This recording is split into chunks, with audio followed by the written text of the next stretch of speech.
Sunsets over Cadiz by Kevin Conlon. How's the volume? Hope you can all hear me all right. Hi Awakening, hi Saruchi, hi Georgia Peach, hi everybody that's decided to jump in. Christina L is going to be on the program tonight. We're going to keep it somewhat contemporary and in every way respectful, in the spirit of altruism and also in the spirit of helpful conversation. Christina will be joining us to talk to just about any topic, anything that covers the wide world of sports or the esoteric and beyond for that matter. So thanks for joining us. We'll see how the program goes this evening. Like I said, we're going to keep it contemporary. We're going to continue on while Christina should be here at the top of the hour, 7 p.m., depending on your time zone. But in the meantime, we're going to go ahead and listen to some of this cool acoustic jazz that's rolling through the hands of the people. And we thank these up-and-coming artists. This next track is called Carmen by Esteban Maxera Quarteto. Hopefully I said that right.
Alright, and it's a Wednesday night lineup on the 99.9. We got some jazzy, juke jazzy tracks coming down at you.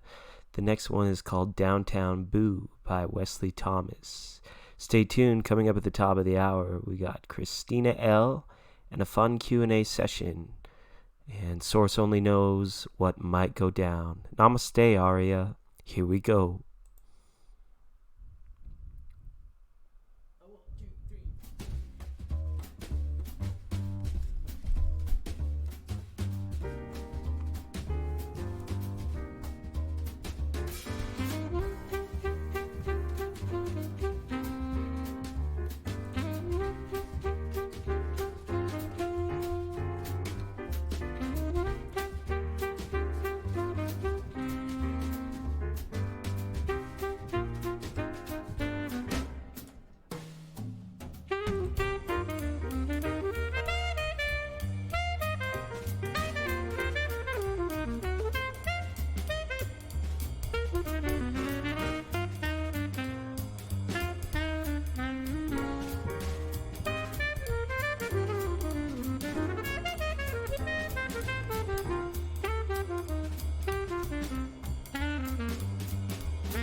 And a big warm 99.9 welcome to Gallo.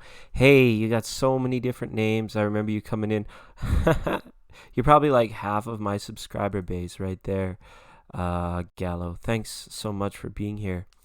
I think of Jose Cuervo. Then it makes me think of the Guardians of the Galaxy. I don't ask why. Just is the way it is. Yeah. It's a light evening, Jazz. It's our broadcast for July 1st, 2020.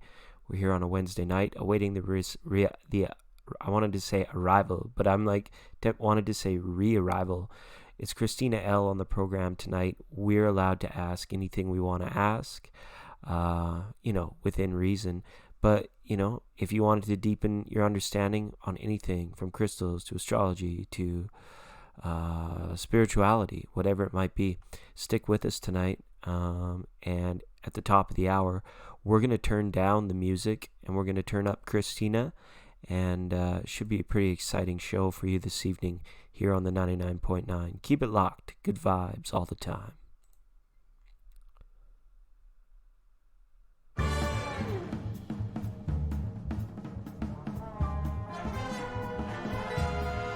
It's a kitty in a box. Meow. Wow.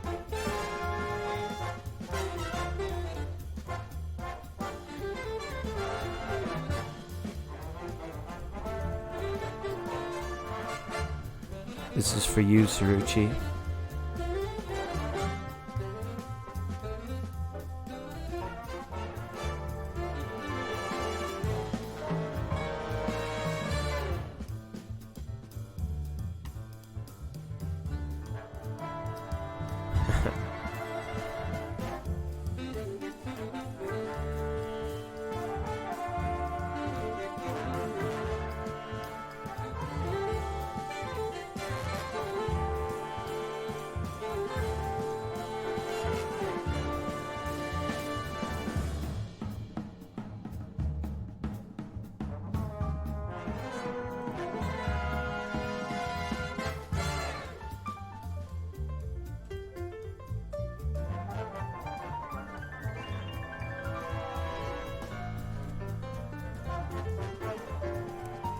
So I'm all bruised up, swollen and sore, and I thought, I just can't be silly anymore.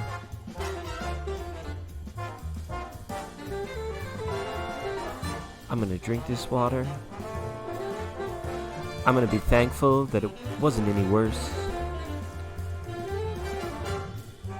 And I'm never gonna have just an okay day ever again. Everything's gonna be great. Everything's gonna shine.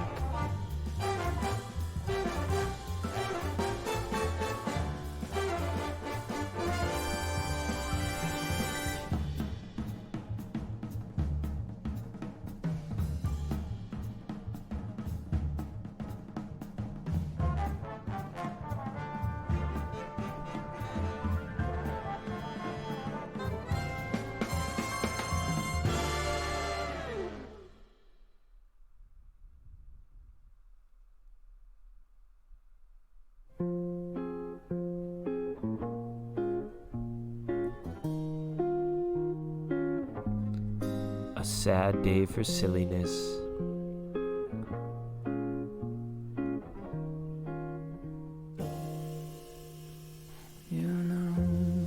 When this long night will fade away, and we go back to our old ways, two perfect strangers in disguise. When the sound is going to stretch its arms on the road, turn as they can with his shrill call into perfect strangers in disguise. But until then, forget that crazy world. Yeah, until then, no need to say a word. We'll do our best to keep the sunlight.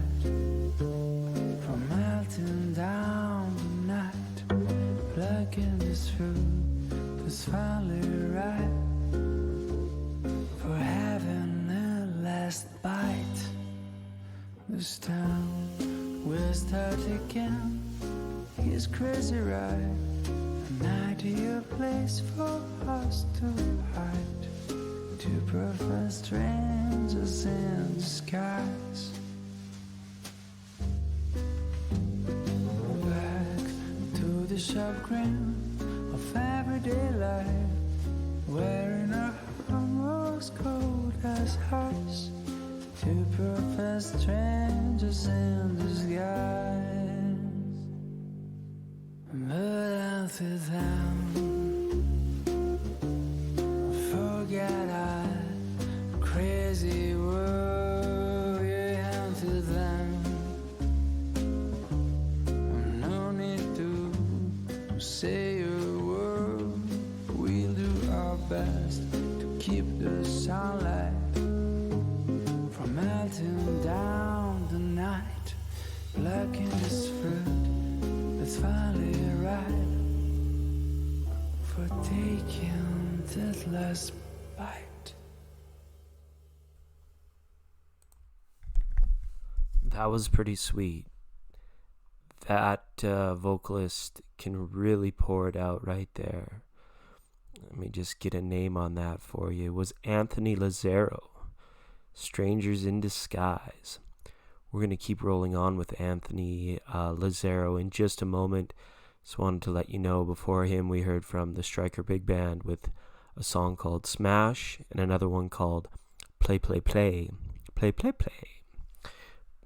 Don't play once when you could play it twice. And that happens sometimes here as well. Just letting you know, for everybody that comes in tonight, Christina L is going to be here very soon. And if you text into the chat box, I will put a star on your name that's going on a special list for VIP treatment to free tarot readings when those roll around. Likely next Sunday will be our next tarot program here on the 99.9. Glad to be here with you. It's good vibes all the time. This one's called Cold. And again, Anthony Lazzaro.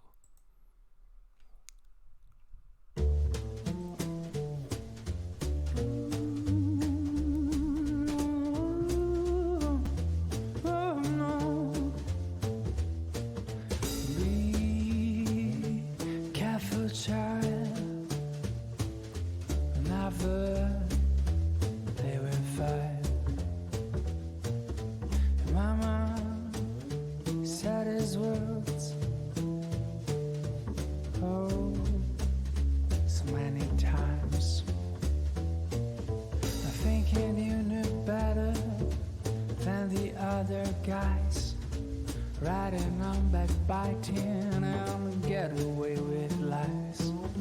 No matter what it takes, always gonna cry. The only thing that matters is you get what you decide. But I know for sure today will come when you first realize what you have done, and you finally get your debt repaid, and your vengeance served on a cold plate. You hear the roll of this shut down when the world will stop without a sound, and the moment you will cry for help, that we only think about ourselves. Oh yeah.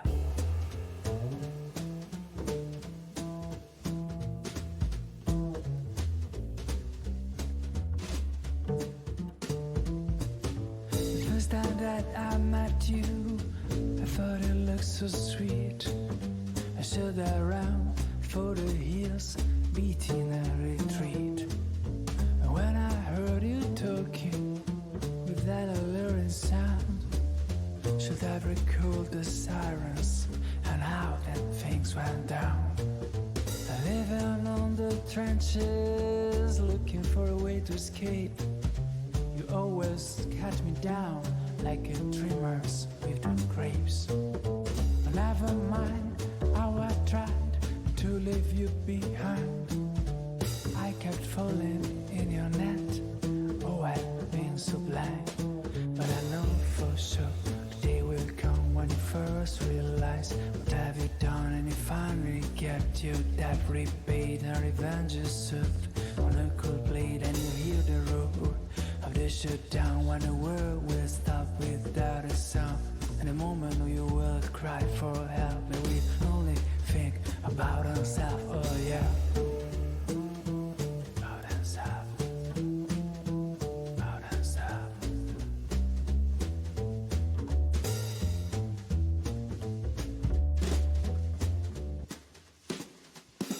But I know for sure that day will come when you first realize what you have done, and you finally get your debt repaid and revenge is served on a cold plate. Oh yeah, on a cold plate, on a cold plate, on a cold plate.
All right, and that was those teeny tiny little paw prints. The name of that song was called Paw Prints by Bob Hart. All right, it's moving on through the jazz town. Hi, Steve. Thanks for jumping in the chat. Anybody that wants to jump in the chat, I'll be sure to put a big gold star beside your name, if that's still good for anything in this crazy old world. Before that, we heard Cold by Anthony Lazzaro. He was on to sing about it's served on a cold plate. All right, this one's called 5 to 1. Synchronistically enough, this one's from Steve Poloni.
That's a fantastic Biddly Bebop, Bebop, Scooby-Doo.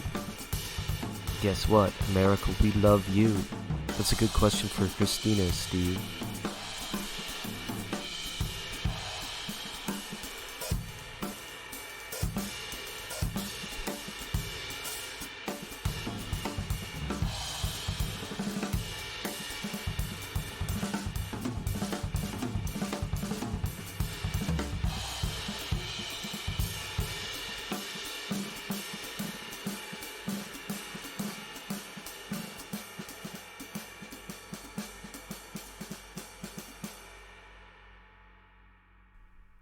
Tippecanoe and taxes too.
If all that goes down, we're gonna have to be more like Gordon Lightfoot. You better take care if I find you creeping around my back stairs.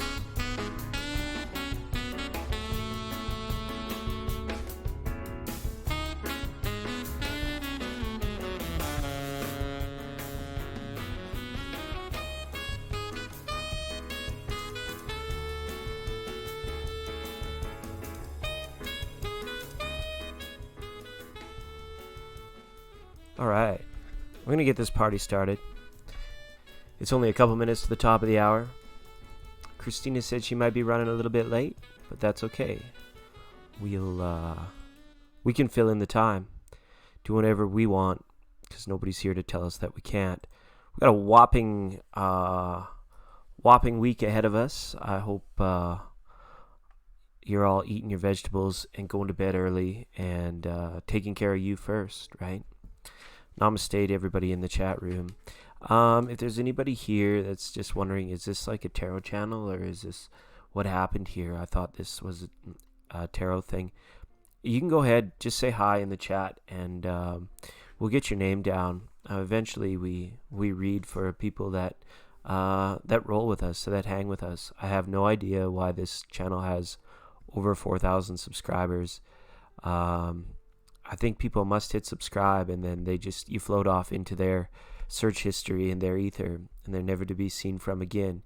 Yet they never unsubscribe. But that's all right. We'll pad our stats.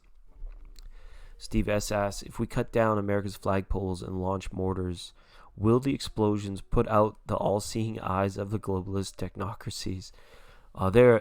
No, because they'll be downstairs with the lizards. They'll be hanging out in the lizard tunnels down there in New Mexico.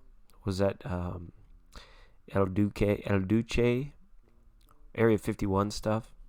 It all got so crazy so fast, didn't it? And now it's like watching the Hunger Games or Maze Runner or something.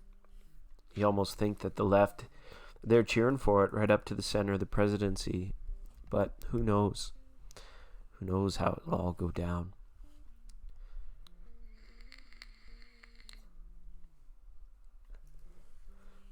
So Steve, tell me about the new place. Are you settling in? Are you getting settled? Hopefully you are. All right. I can still hear the tunes playing in the background just a little bit. I got them turned right down. There we go. I always struggle with the audio as well, getting out there ahead of myself. But yeah, if anybody's here in the chat room, just jump out at me. Special rewards for those who participate in the chat.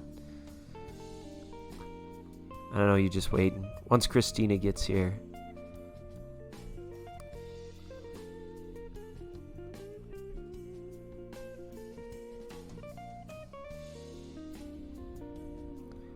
Here, I'll put a tarot card up so that if anybody comes in, think we're up to our old tricks, up to our old business.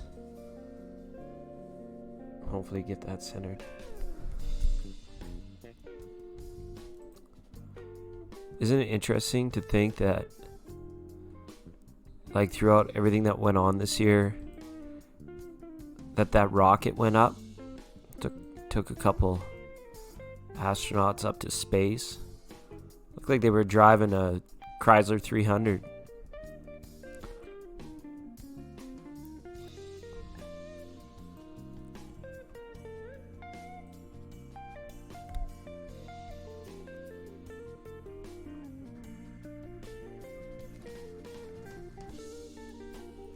Yeah, Gallo. The jazz gets in there sometimes. It's meant to get the rust out, lubricate things. That's what jazz music should be like. Be able to put it in a spray can. Liquid jazz. Loosen up your knees and your U-joints. Hello to the Lash Boss Empire. Lash Boss. How are you tonight, Lash? How are things? Just hanging up some mirrors, getting some plants, get some green plants and some mirrors. Get a bobcat bucket full of sand to make yourself a beach in there. You know, trick the moonlight in, get the moon in the mirror so it's just right while you're on the futon or the couch or the hardwood floor, or just dump in enough sand you could put a towel out. Have a beach and get some tall bamboo trees or a hanging ivy. Zoe does not share cake. Cake. Hi, Zoe. Yeah, cake. I guess that's funny. I love that word, cake. I had to come by for a bit. You really made me laugh last time. Well, thank you for your kind words. Hey, Lash, if you're sticking around for a little bit just to hear me blunder and blather,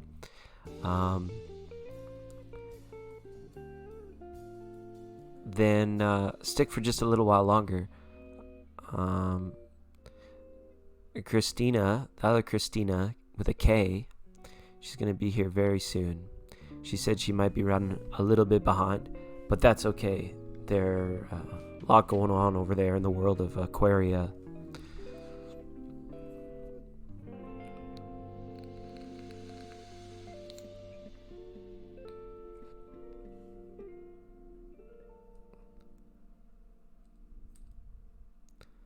Just Christina with a C, just going off on all the different names.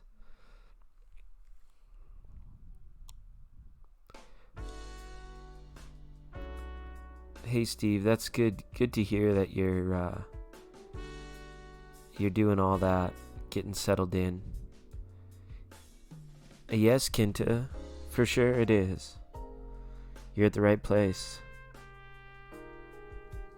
We're just waiting for Christina, and then we're going to begin. This is just like me pre-gaming, coming in to say hi to everybody just before she gets here. We were listening to some jams. We were doing some fun stuff. Looks like Sunday might be the next day for free readings. So I'm going to write everybody's name down that's here right now and put a star beside it so you guys can get... you collect these stars, and then it's like, boom, your turn for a reading. No lines, no delivery charges. There is no specific topic. Some of the possible topics that have come up, I didn't even have any time to do any research to pretend I know anything about what's going on tonight. But thunder beings being one of them, and twin flames, Kinta said. Somebody's talking about hawks dive bombing into the lake by their house. They were like ospreys, or Christina called them fish hawks. A fish hawk. Just like any noticeable change in wildlife, behavior, adventure, and the weather. It's always about staying in tune with nature, keeping yourself aligned with the true essence of you, and then, the natural environment more than, politics or your career. That stuff, like, you'll align with that a lot quicker. I mean, if you're testing out, like, you're manifesting and getting in touch with the true you, you need to master it in nature before you can just like go to the stockroom exchange floor and make things go your way there. Hey, what's up, Rocky Too Far, Rocky Balboa, Rocky Road Ice Cream, Rocky and a little bit Rolly. What's up, 2-4? Thanks for being here. Christina's jumping in pretty soon, we hope. Oh, and this is the dim fuse. Precious Fuse, you already have a VIP pass. You get a VIP pass, plus you're on the third of a way to another one. Unfortunately, we're not doing any tarot just now. Tonight is more of a going beyond tarot, going beyond the scope of, understanding what's happening to us and turning it into what I'm doing to my world. There's a point where tarot and the world stop happening to you, and a place where you begin to happen to tarot and to the world, and that place begins. And we're just on sort of the edge of that tonight. Gonna have some pretty cool concepts, some pretty cool conversations. So Precious, I still got you. Precious, you've got one free Cut the Line VIP pass, and now you got another star to go with it. So that's really cool. Really stoked on that. Rocky, jump in the chat. Let us know what's going on. That was your question, and I just flipped it on you. I'll let you know what's going on. This is a little corner of the Matrix where we like to get our groove on, to jam out. We're a very benevolent tribe of virtual microdots, little dots that go by, and we just hang out. We have quite a time.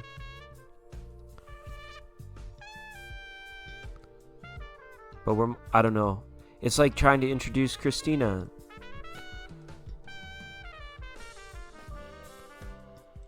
There's no words. There's absolutely no words that can just like introduce to somebody brand new who she is, what she does, because all of these things, all these like words and stuff, they become limiting just by using them. You know what, Rocky? You can. Because I believe it's your first time here. I don't think I've ever seen you here before. I definitely feel like if we've connected, it was under different pretenses or at a way different time.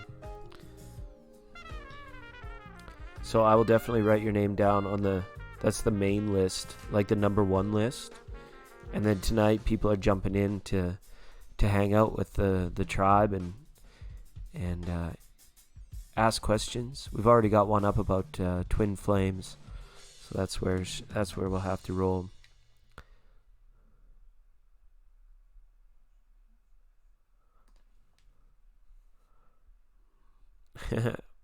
It was what you thought it was. Yeah, so Rocky, next time we have a tarot program, likely Sunday. If you come in Sunday, you jump the line. You jump in the line. You jump right up there.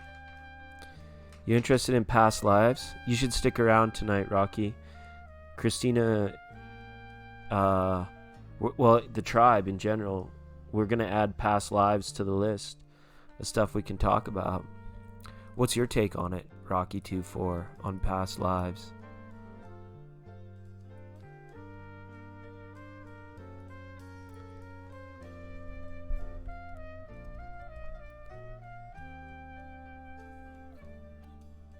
Like you seem divinely guided 2-4. So like for one, you're here, and this stuff doesn't happen by accident, right? We got our, or is it a donut shape? Can you imagine, like just in the center of a Taurus field, going round and round? You get a star. You get a star, Lash Boss. That's why when you collect the stars, you get 3 stars, and then you get the VIP. Which reminds me, you guys want to hear a really funny joke? Just while we're waiting for Christina, and we'll let Rocky 2-4 weigh in on the past lives situation. He says, I do believe in it. The eyes are the window to the soul. Interesting. So what about like self-discovery, self-inquiry? Oh, that's cool, Lash Boss. That's awesome. Thank you for doing that. You know what? I'll give you a second star for bringing in somebody brand new to the channel. So if you can find a way to get one more out of me, then you can have your VIP pass right away. So thanks for that. Also, okay, we got the numerology synchronicities. Numbers. I put the B in numbers. That didn't make any sense. I don't know why I said that. Oh yeah, because numbers make me numb. N-U-M-B. Numbers. So we need 1111. And we need 1, 2, 3, 4. You know. We also need that like 1,000-digit palindrome of a number. They're all important. So that's good. I was checking out some Joe Rogan the other day, and they were on about the singularity event. found that kind of interesting.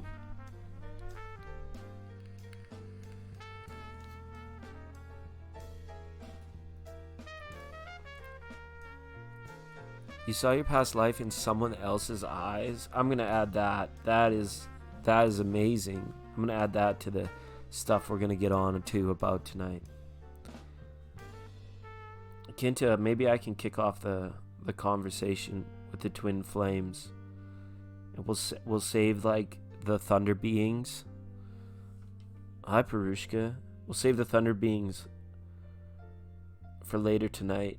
We're going to talk about number synchronicity, and well, let's just keep going with the past live things, because that looks to be pretty interesting. It's a nice part to start off.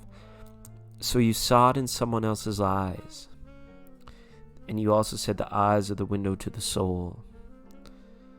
So you saw your own. So you saw your own life play out in the window of someone else's soul. That's in essence what you're saying there, and that's really deep. That's really heavy, Doc. Right? Who was this person? Were they even real?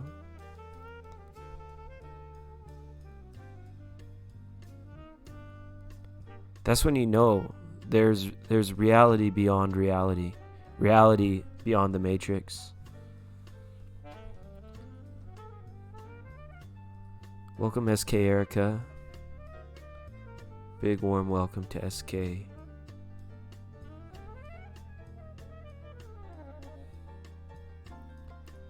It was a lover. Sounds romantic.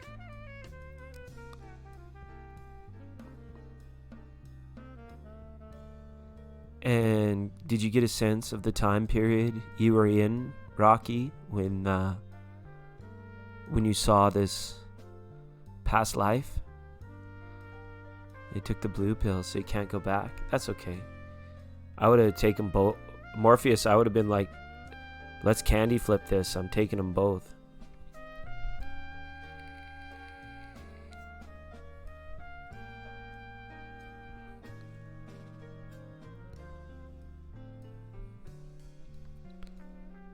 That doesn't sound crazy at all, Lash. I think even one of the moderators in the room knows all about that stuff.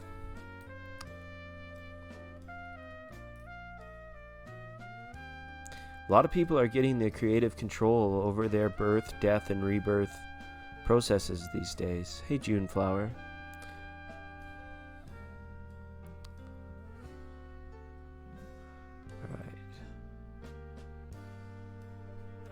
I gotta check. Just gonna check in and see how Christina's doing.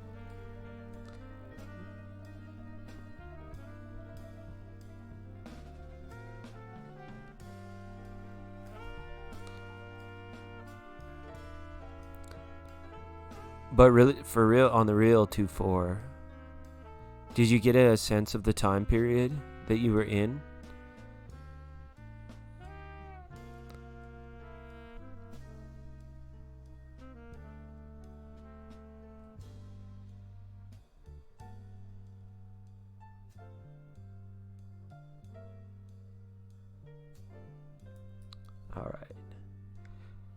Okay, she's about 15 minutes out. I'm going to tell her not to worry. I don't want her trying to multitask doing this while she's on the road.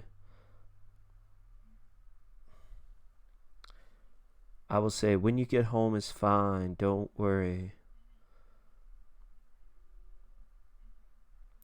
Because everything should be like free-flowing and not have to worry. When you get home is F-I-N-E. S-E-N-D. Send.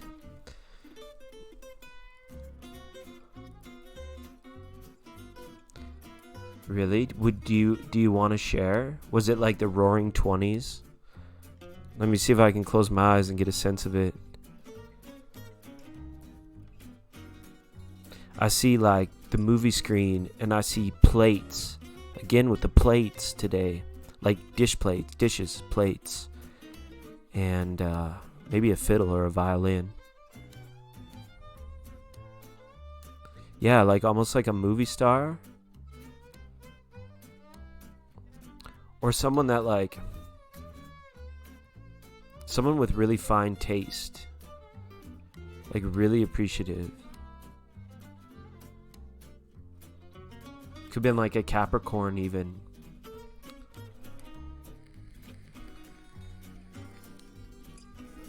I don't know. Well, I'm seeing it. But there's like a vaudeville stage. Yeah, like just before the baby boomers. Like in the 40s. Or the roaring 20s maybe. Somewhere in there, 20s to 40s. That's why it's 2-4. So synchronistic.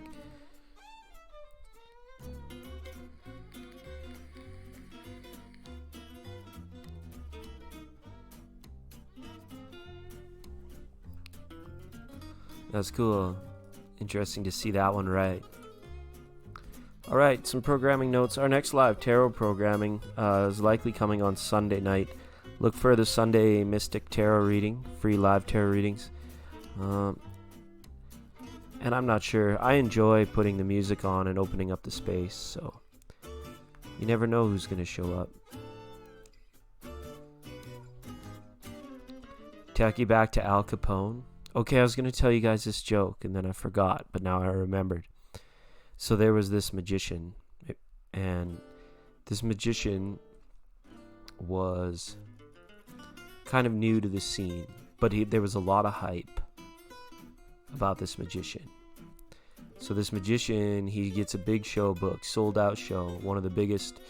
I guess they were in the opera houses back then at the time of Barcelona. And he comes out on stage. Just him, no props, nothing going on. And spotlight comes on. He looks at the audience and he says, on the count of 3, I'm going to make myself disappear. And there's kind of like some murmuring or whispering in the audience because like that was a pretty big deal back then. But like other magicians had done it. Like it was still new, but to a degree it had been around, this particular trick, this particular self-vanishing trick.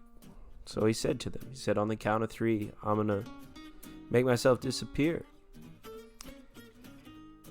And looking straight at the audience, he says, 1, 2, and then he vanished like without a trace.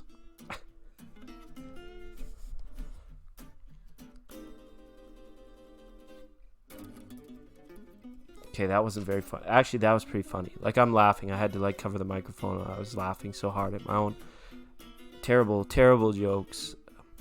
He disappeared without a trace.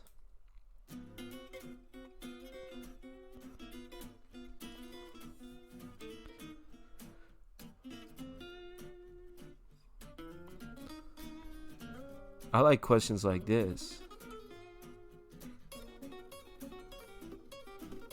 I'm not on drugs or anything, but in 2017, Jesus came down. I was sitting with my 2 brothers in a dream, and he said to me, you have the heart of David. Then he ascended.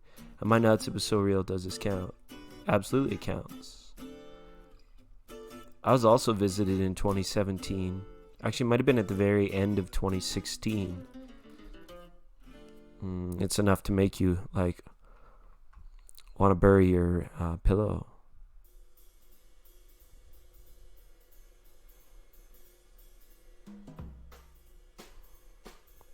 So this didn't happen in a dream. You were completely conscious, right, Precious? Like, when you had this experience? I know you put, like, you were in a dream. Sitting with your 2... It was probably just, like, very dreamy-esque. And you have the heart of David. Then he ascended down. Okay, I'm going to recommend a series of lectures for you, Precious Dimba. It's something that I've... Well, I come back to it from time and time again. And I don't know, you might have already heard of Neville Goddard, Neville Goddard. I think that's how you spell his name, Neville Goddard. he talks a lot about David and some very unconventional takes on Jesus, on who actually comes and visits us when we receive those types of visitations. And don't worry, I believe you 100%.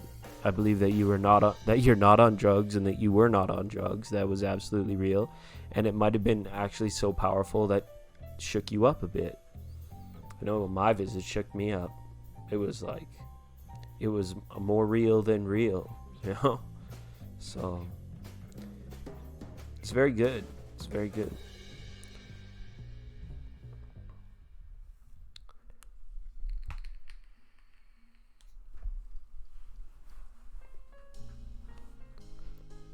Welcome, Shannon. I'm going to go ahead and put a star by your name, Shannon. Didn't anybody not get their star? I think I got all your stars. You are all stars.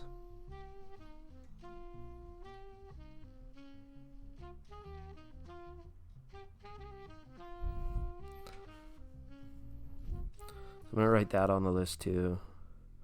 We'll call it Visits from Ascended Masters. That's a good one for the list too. We're going to have a full show for Christina when she gets here. She said she's just running a little bit behind. She should be only about 15 minutes. So should be good. Maybe we'll have to vote on what to lead with.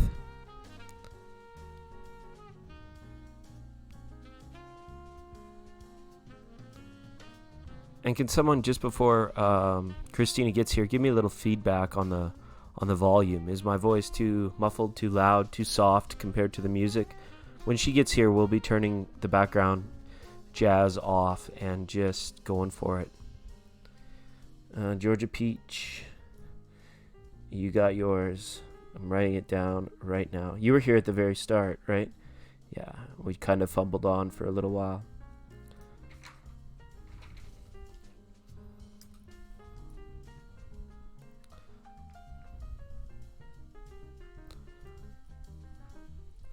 Alright, we got two more big ones up here. Rocky24 says, here's something. I had an uncle that was sick on his deathbed, and I was meditating, and he came to me. I told him we love him and that he could go to the other side. I got a call in 30 minutes that said he passed away. And he came to you during a meditation. Yeah, that's good. Other cool recommended makes our reading list or our audiobook listening top 10 list is the Tibetan Book of the Dead. O Child of Noble Birth, Be Not Afraid. Yeah, there's a lot there.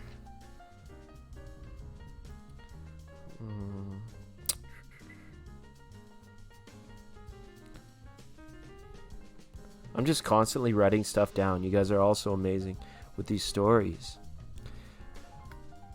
Those months every night, I have nightmares. Before 2 nights, I woke up the middle of the night. I had a feeling I wasn't alone. I tried to open my eyes, but for seconds I couldn't. Did you ever experience something like that? Yeah, it happens to a lot of people, Mahalia. And it's because it can be frightening to wake up with sweet words and stuff. To wake up with sleep paralysis and be so... like triple layer dreaming, like you come out of a dream to be back in your body, but you're still not there enough to like move your eyelids or move your toes or anything. That's it can be scary, but it's good because that's part of that natural process. That was actually what Rocky said. Like, it's not that you're passing away, it's just that you're freely traveling between both sides of the veil, you know. And you're just becoming conscious of that. So it actually, that sleep paralysis, you know, it happens to quite a few people. But it's scary at first. But if you know what's going on and the reason why, like the first half dozen times it happened to me, I was pretty spooked, and the one time was super long, so I wasn't sure. It's like such a helpless feeling, right? I like would equate it to be like being like buried in an avalanche or buried underground. It's not fun at all. But once you have gone through it a few times and you understand the purposeness, like, of your consciousness freely using your body as a vehicle and coming and going how you breathe, it means it's not like you become aware, like you're attached to your body, but your consciousness is never locked inside. Okay, it's like always an open door to your heart and to your crown chakra, and there's like the symbolism of the open door. But it plays on what you know because of your conscious mind versus what you don't realize that your subconscious mind automatically does, and that's why it freaks us out. It's because we misunderstand it, and we're so attached to, those things can feel so strong of being like trapped and unable, and they call it like being paralyzed, paralysis itself, right? But once you understand it and once you've like experienced it enough, the fear goes away. You just know that you have to wait a couple seconds for the download to go back inside the body, and then you can move it again.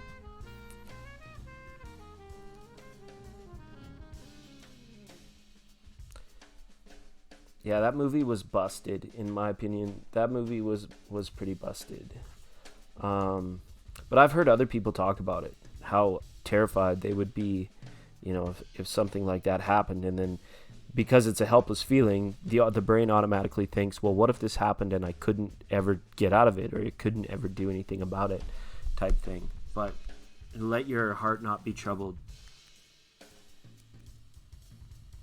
Your consciousness is free to move about the galaxy. Okay. Saruchi, I gave you a star, right? I would equate it more to like the Robin Williams stuff. Like, but it's been a long time since I've seen that movie, so I shouldn't say too much. But I remember that being a powerful kind of like signpost on my way to understanding, the dream realm, the astral plane, and then eventually the superconscious mind, right? So it's good. But yeah, Mahalia, let your heart not be troubled. And that person that I was recommending for Fuse, for the precious Fuse, that Neville Goddard, he once told a story. She's stuck in traffic. Yeah. About how he was in a dream and it felt real, it looked real, it seemed real, and he was like lucid in the dreaming. And so he knew that he had to wake up, but he like wanted to try an experiment. So he like reached out and grabbed something in his lucid dream. I don't know if it was like a cup or a pole or something. What dreams may come, it was called. He reached out and grabbed it and held it and tried to hold it firmly as he woke up. And he said that's when he experienced the worst sleep paralysis, is because he was holding on so tight to what was happening in his superconscious mind that he couldn't come all the way back to full consciousness to like move his arms and his feet and his legs and his toes. He actually had to finally let go of whatever what he was being conscious of in the lucid dream in order to break the sleep paralysis. It's pretty interesting.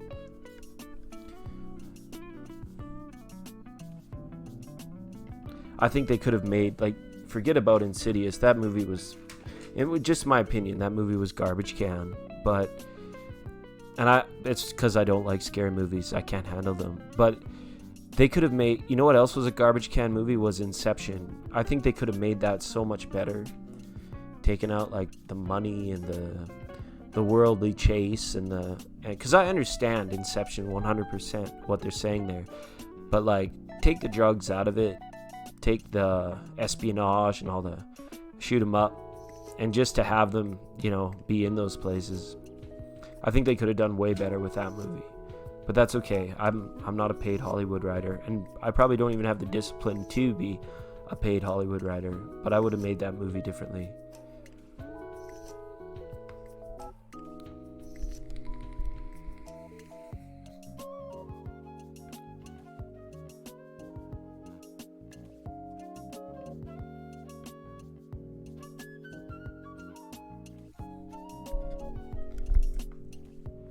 Yeah, I know what you're talking about there too, Mahalia. So you were younger when that spirit thing happened? I believe that. That's a tricky one too. We all have to become our own demon slayers through our courage and our wisdom and our spirit. You got to be able to slice whatever is in front of you. You know, all this talk about like death and dying and sleep paralysis. It's kind of about being able to realize that everything, all of it, it's what your mind is doing. It's 100% what your mind is doing. That's why it's important to support wisdom in your life and to nurture your mental, spiritual activity and the energy balance that goes on between cerebral and spiritual. Because then as you become that, like, once you realize, it goes back to that Tibetan Book of the Dead thing. Once you realize that everything is a projection of your own mind, you have to begin to knock some of that down, to burn some of that out. And you do that, you actively become your own personal demon slayer.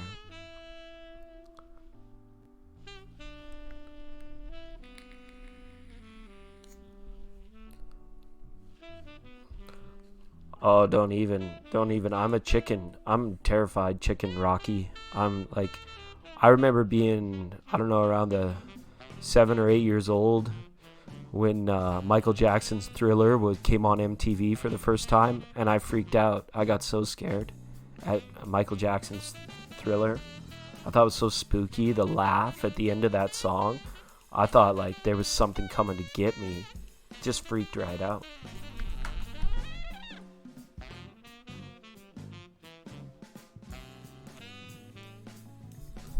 I'm going to take a short break from words, turn up the jams, and see what's going on. I promised you a guest. That's okay. Stuck in traffic is stuck in traffic.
this for a second. Let's cross up the past lives with the dreams. 2-4 said that they saw their past lives in somebody else's eyes. Has anyone had past life experiences or connections through their dreams?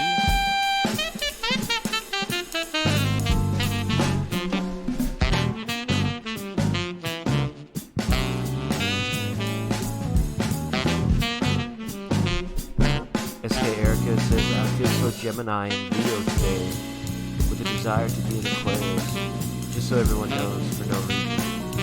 It's all good. Feeling like a Gemini.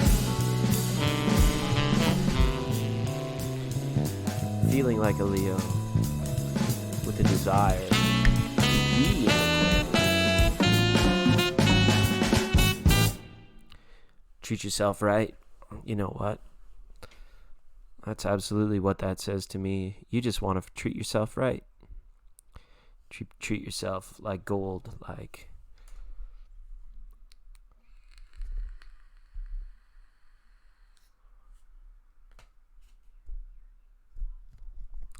There's Kinta Ruth. Kinta, a doctor in Pearl Harbor.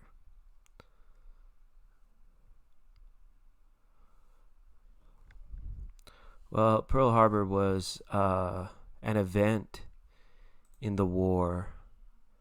So you're talking about the end of World War II, or near the end of World War II.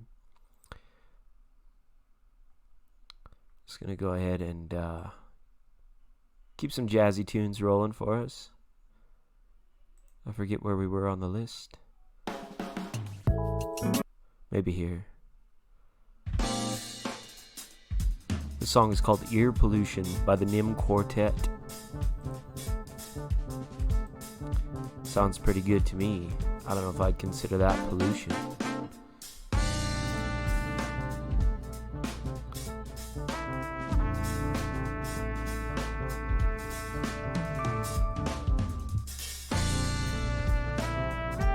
I forget the island that Pearl Harbor was on.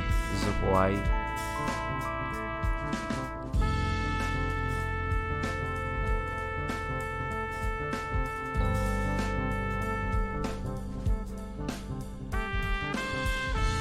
I'm partial to Beetlejuice when it comes to Halloween movies. From Michael Keaton.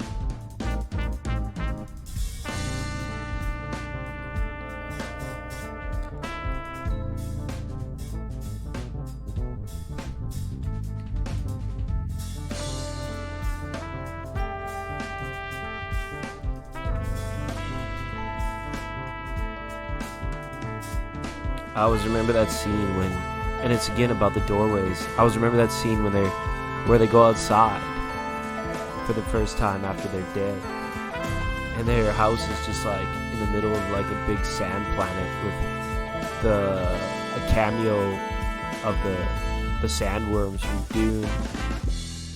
And then I never thought much of that, but it always stuck out to me as a kid when I watched Beetlejuice. I'm careful, I said it twice now. I always remember that scene from that movie, and then I didn't think of it for a long time, and then I think I was watching Doctor Strange in the movie theater, where he goes in and he throws those bad people through those doorways to the random space-time, and they go flying out there, and it reminded me of that scene, and so I went out and we started watching that again at Halloween.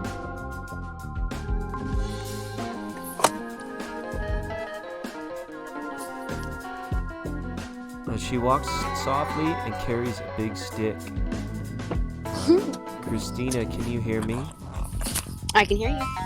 Excellent. Let me just turn the music down. We've been jazzing out, waiting for your arrival. We got quite a cool list of topics that we think we want to talk about. Awesome. Yeah, and let me know, please, chat, if you guys can hear Christina. I'm hoping the chat is not laggy by more than half a minute. Okay. I hope so too. Right on. So I let everyone know that I didn't have any words to introduce you.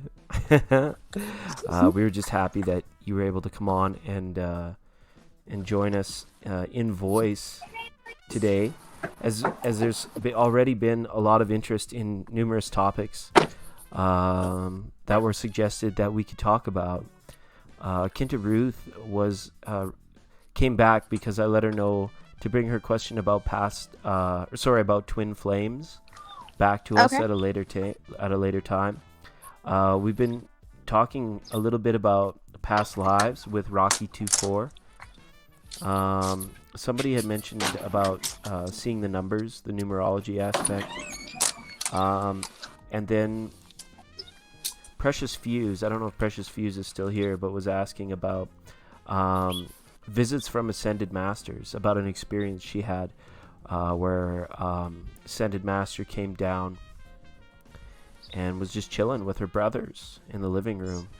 And there are other people, I think June or Erica had, people are really getting involved in the chat as well. And they can hear both of us. Great, I don't have to ramble on anymore. Awesome. Yeah. So we'll go ahead and we'll begin with Kinta.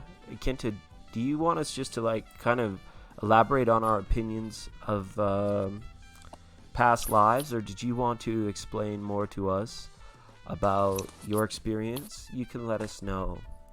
So yeah, excellent. And everybody, I want to welcome Christina, and I want to thank you all for joining us tonight while we go beyond tarot and talk about other stuff, the things that you might wonder about, and now you're here to express and to share those sorts of things.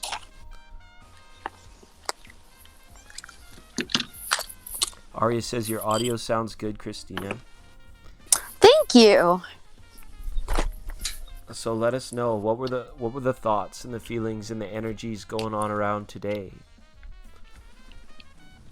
If you had a sense for putting a few things into words. I'm sorry, you talking to me? I'm talking to you. Okay.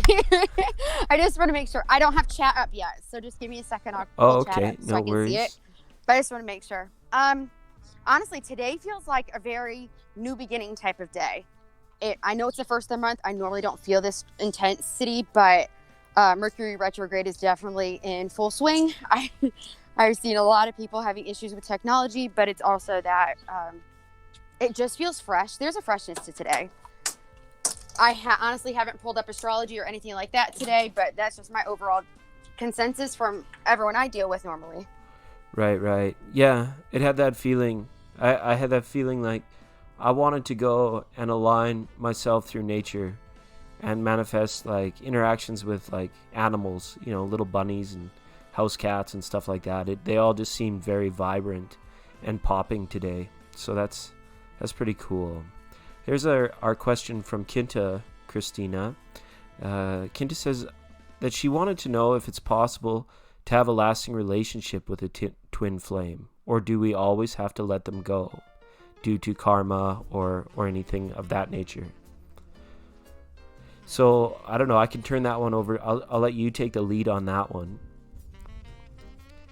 I know you're struggling to get your chat up. Maybe I'll take the lead on that one. To me, the twin flames, I can't speak for everybody. And it's almost, the way I look at it is, if you think about all the people that you went to school with when you were young, there was always maybe that one or two couple that stuck together as high school sweethearts out of the whole bunch. And then others went years and years, and some of them left town or went to the other side of the city to get married, or they may have completely moved far away. But there was always those few people that had those high school relationships, and they're still together, even to 40, 50 year relationships and anniversaries being celebrated, right? So I do think that it can happen. I just think that it's probably quite rare, or it doesn't favor everybody, and it's nothing that you can do or not do in order to ensure it happening. But it's just something that when it happens to you, it happens to you. But you may not be able to sense when or get a section if it was high school sweethearts, then then blessed be. You got your whole life to experience it. For others, it doesn't happen until they reach the golden circle retirement center, and then they come into contact with somebody that is a solid connection, or has karmic purpose to the next portion of their journey, and they can kind of exit stage left together, knowing that they're preparing the warmth of their heart for the service of others in the next world and in the next life, and like that place we talked about, like in the super conscious, right? So that's my take on it. Christina, do you have anything to add or take away? Yeah, I guess, and maybe I see twin flames a little bit differently because I've taken a lot of time to really get a feel for different types of relationships and why they come into our lives. Twin flames to me are not associated with karma. Twin flames they give us a return to home feeling. So it feels like a reset, almost like a near-death experience does. It's like return to spirit. A twin flame offers that in real life. I don't think any of our connections with them in life are karmic. I think a lot of times it's either pure pressure, or it's almost a rebalancing point or a reminder of our purpose on earth.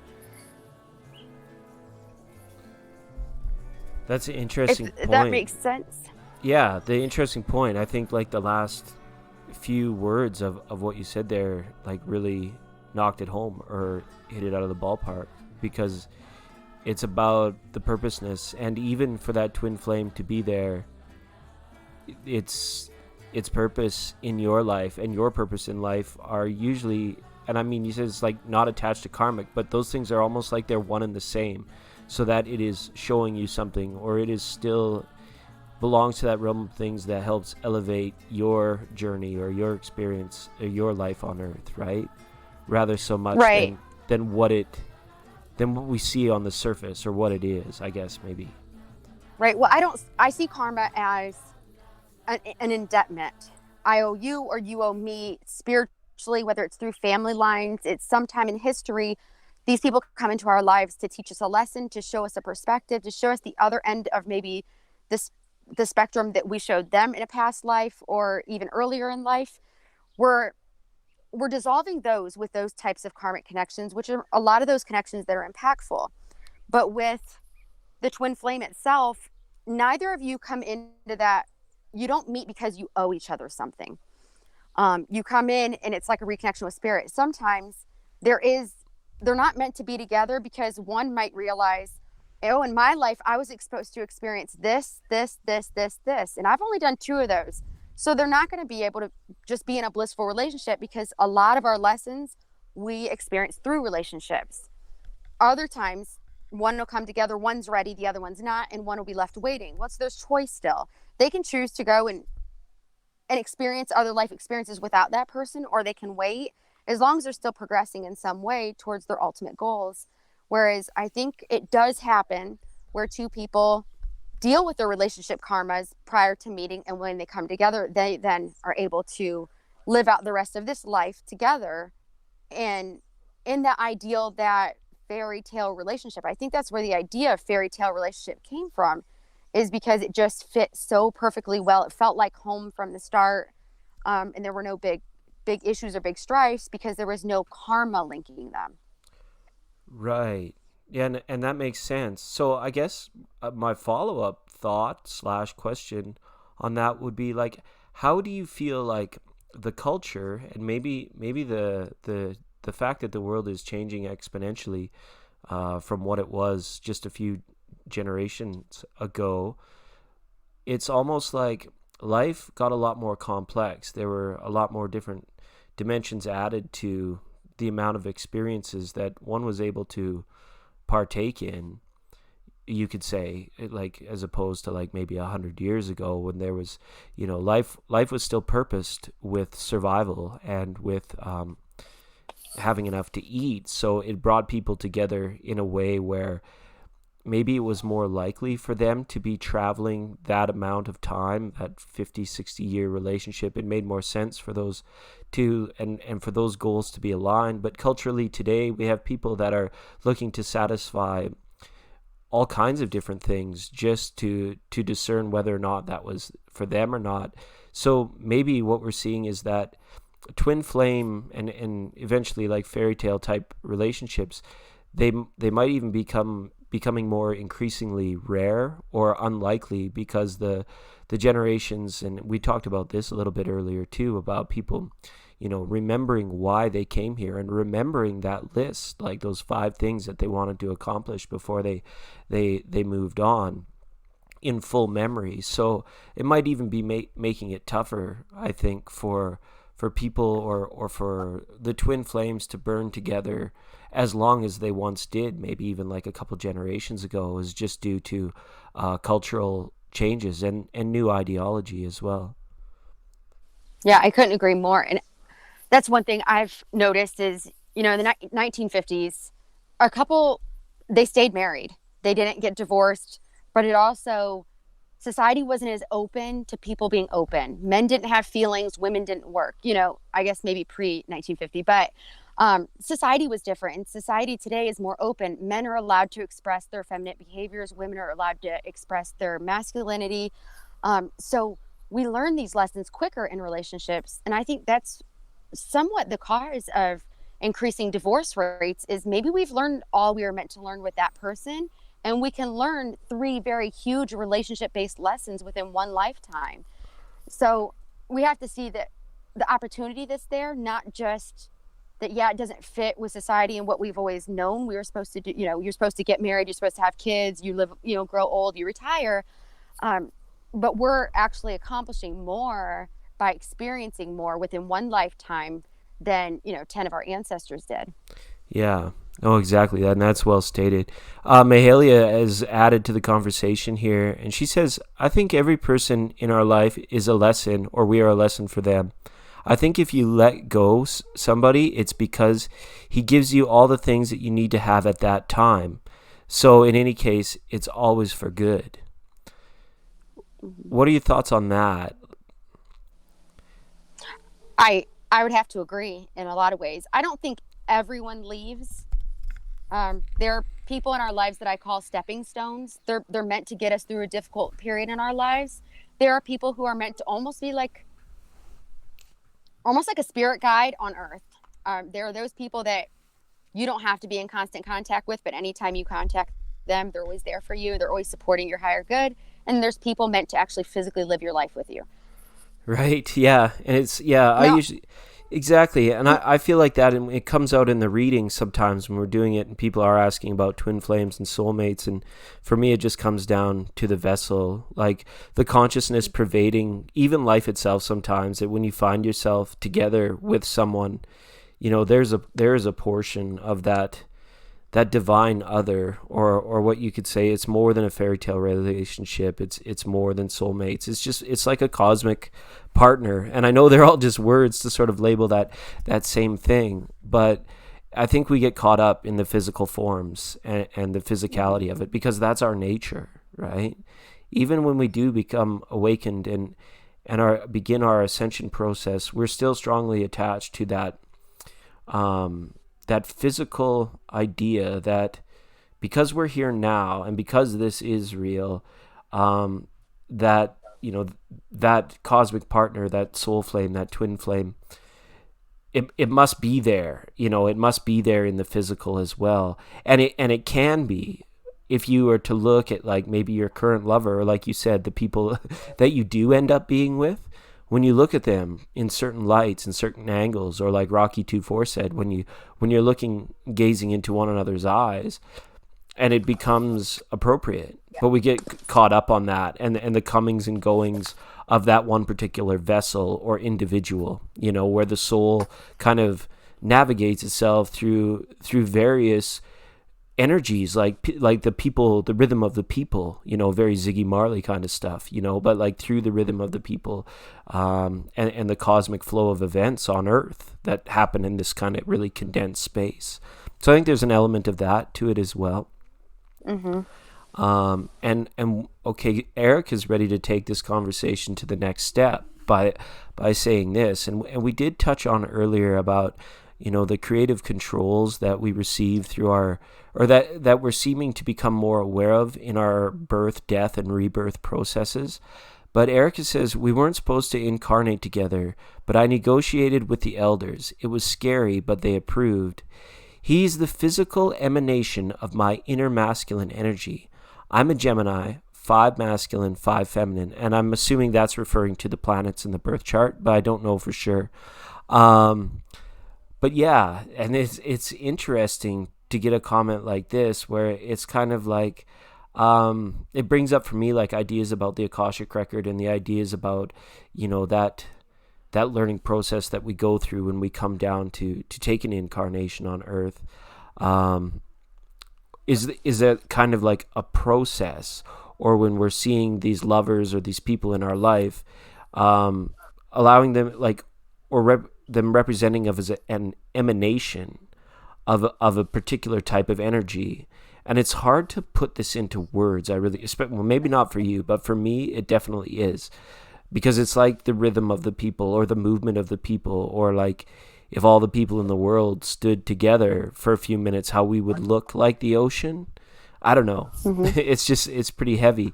But I don't know if you could comment or if you have any thoughts about, incarnations, because that covers a lot of the stuff that was on our list tonight, Christina.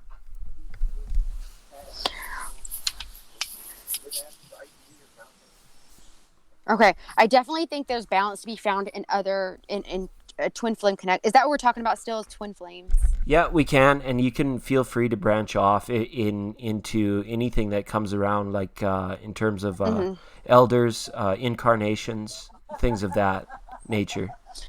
Yeah, well, we definitely have like mini councils before we come down onto Earth.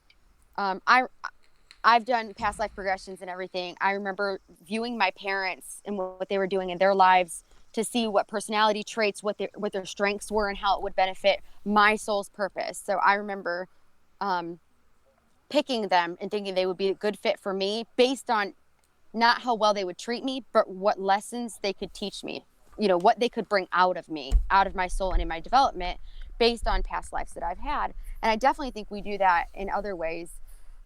As far as relationships, things like that. I don't think everything isn't planned, because just like that's a choice. Once we're on Earth, we have choices throughout that. If you and I had a plan that we were going to meet and we were going to work together, and then you made certain choices which ended you up in Canada, I made certain choices in my life that ended me up in Ohio, we never got to do the business that we were going to do. I still think we reconnect with those people in a way, but it's almost like it has to ebb and flow with the choices we've made in life. And at any time, you can equally say, never mind, I'd rather focus on this at this point in my life. You'll probably still learn that lesson in this life, but maybe with a different person and in a different way, because free will gets in the way of the plan, in a sense. It all ends up rounding out about, because there's so many different energies that can play. And a lot of times when we wait in life, we're waiting for another person to come forward for us to give us what we need, for the next steps in our progression. Right. And I really like that idea in that you presented it, how free will is kind of like, it's a sticky cog in the chain, in the wheel, but it's also necessary, like that it comes with us. It comes as part and parcel with our everlasting or our eternal part of our consciousness. And I like how that goes, because I mean, it speaks a lot to what we go through, especially this year on Earth, when we feel like liberty is at jeopardy and the free will is not able to expand in its fullness, and we feel contracted or obligated, like you said. But how that free will can take us away from, differing ideas. If you're here incarnated and living your life, so for me that really gets kind of like a restricted or like a stuck feeling here on Earth. If we begin to limit these things through the ideals, because I mean, many people look up to their parents and their grandparents. It goes back to that elders part of Erica's thing, where it's like, how many different ways do we emulate their highest ideals through our kind of own weird way of like desiring to have that in our special time. And it's great because it's seen like the survival of the nuclear family move on and on through generations, as we mentioned.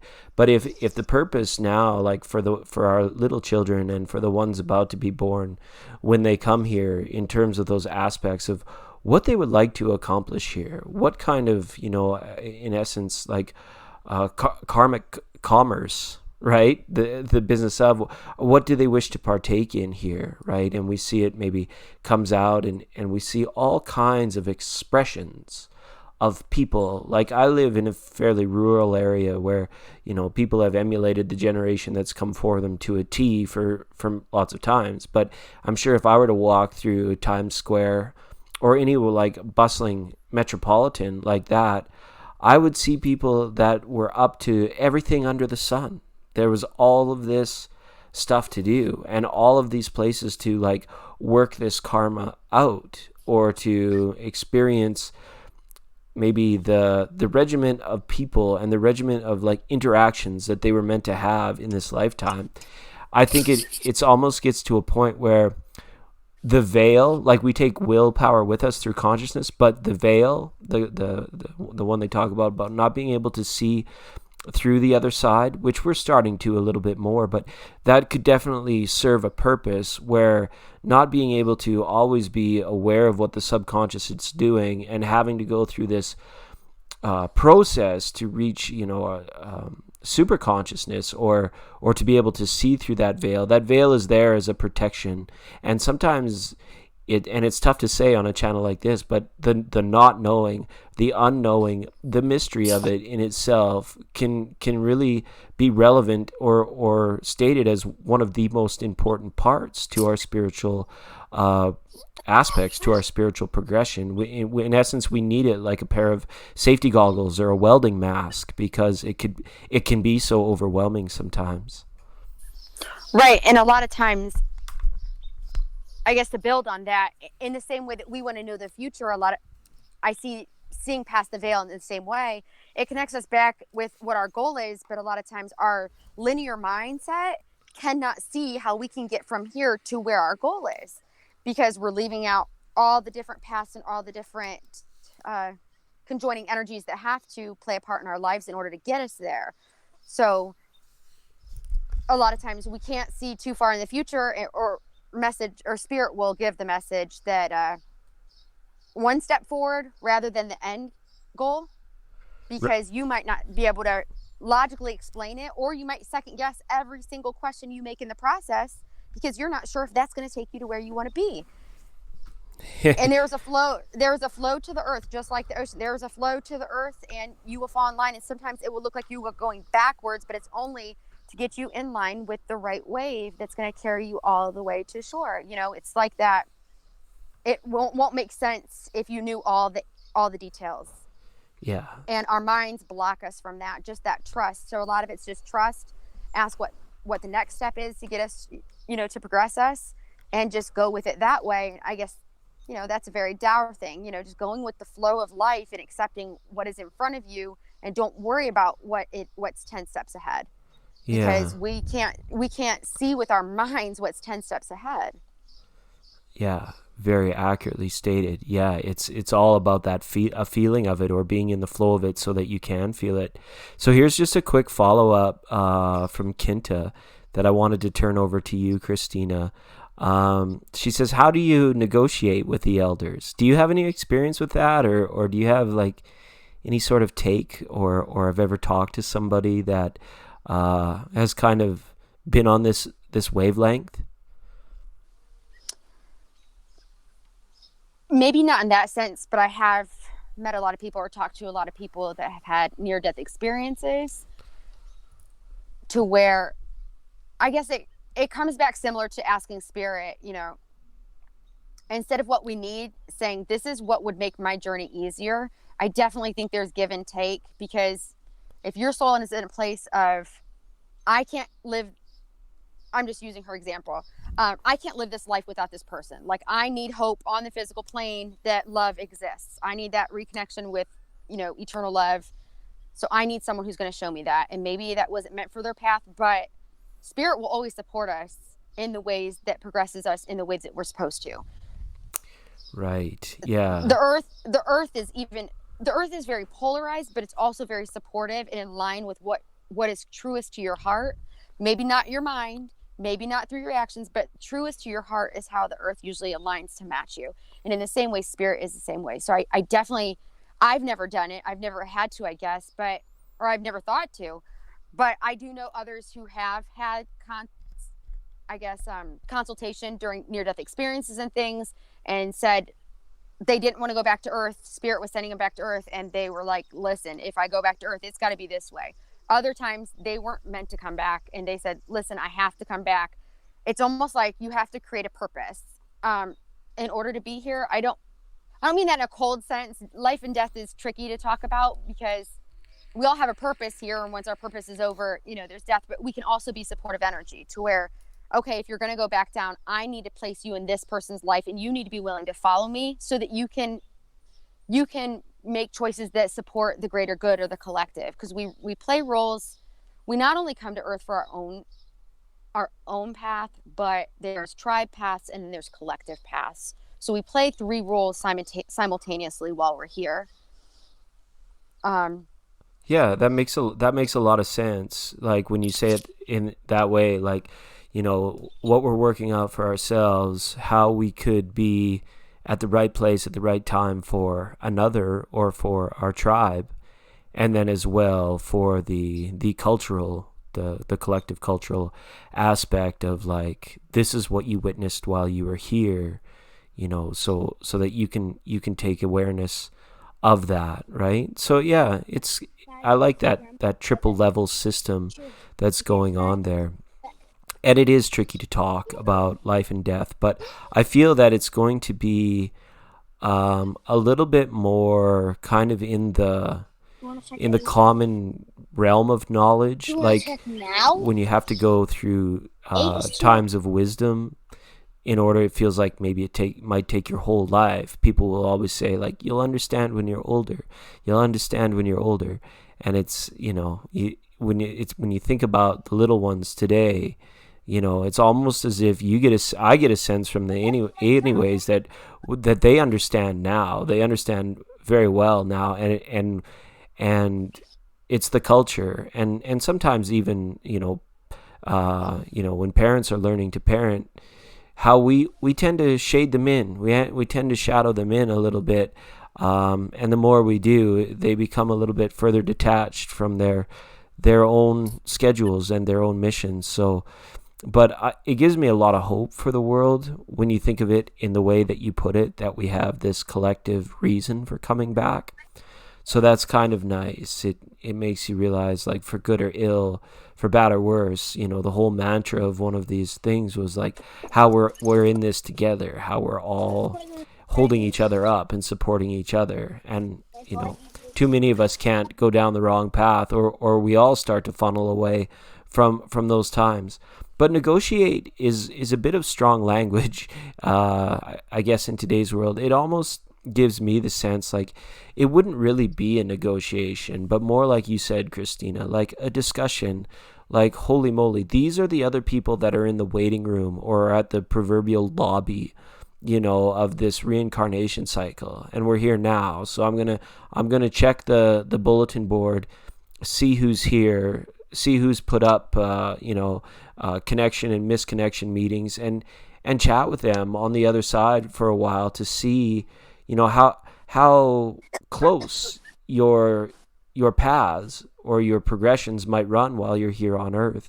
And as far as coming back, I mean, we're talking a little bit that there's ultimately this choice on the way out.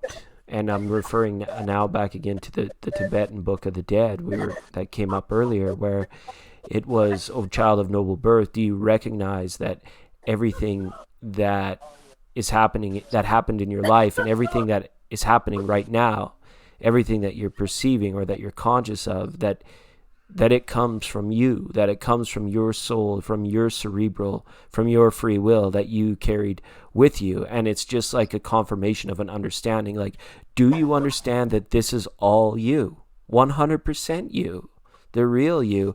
And so, and the longer it takes to, or if people spend their time in guilt or denial about that actually being them, or their energy, or their own narrative of spirit, that it takes a little bit longer, or they lose touch with their sense of governorship over their own spiritual path and well-being, and then they become more susceptible to kind of just like being in the soup, like I call it the soup of people like that are here to wake up, and then there's the people that have woken up and then have consciously decided to come back.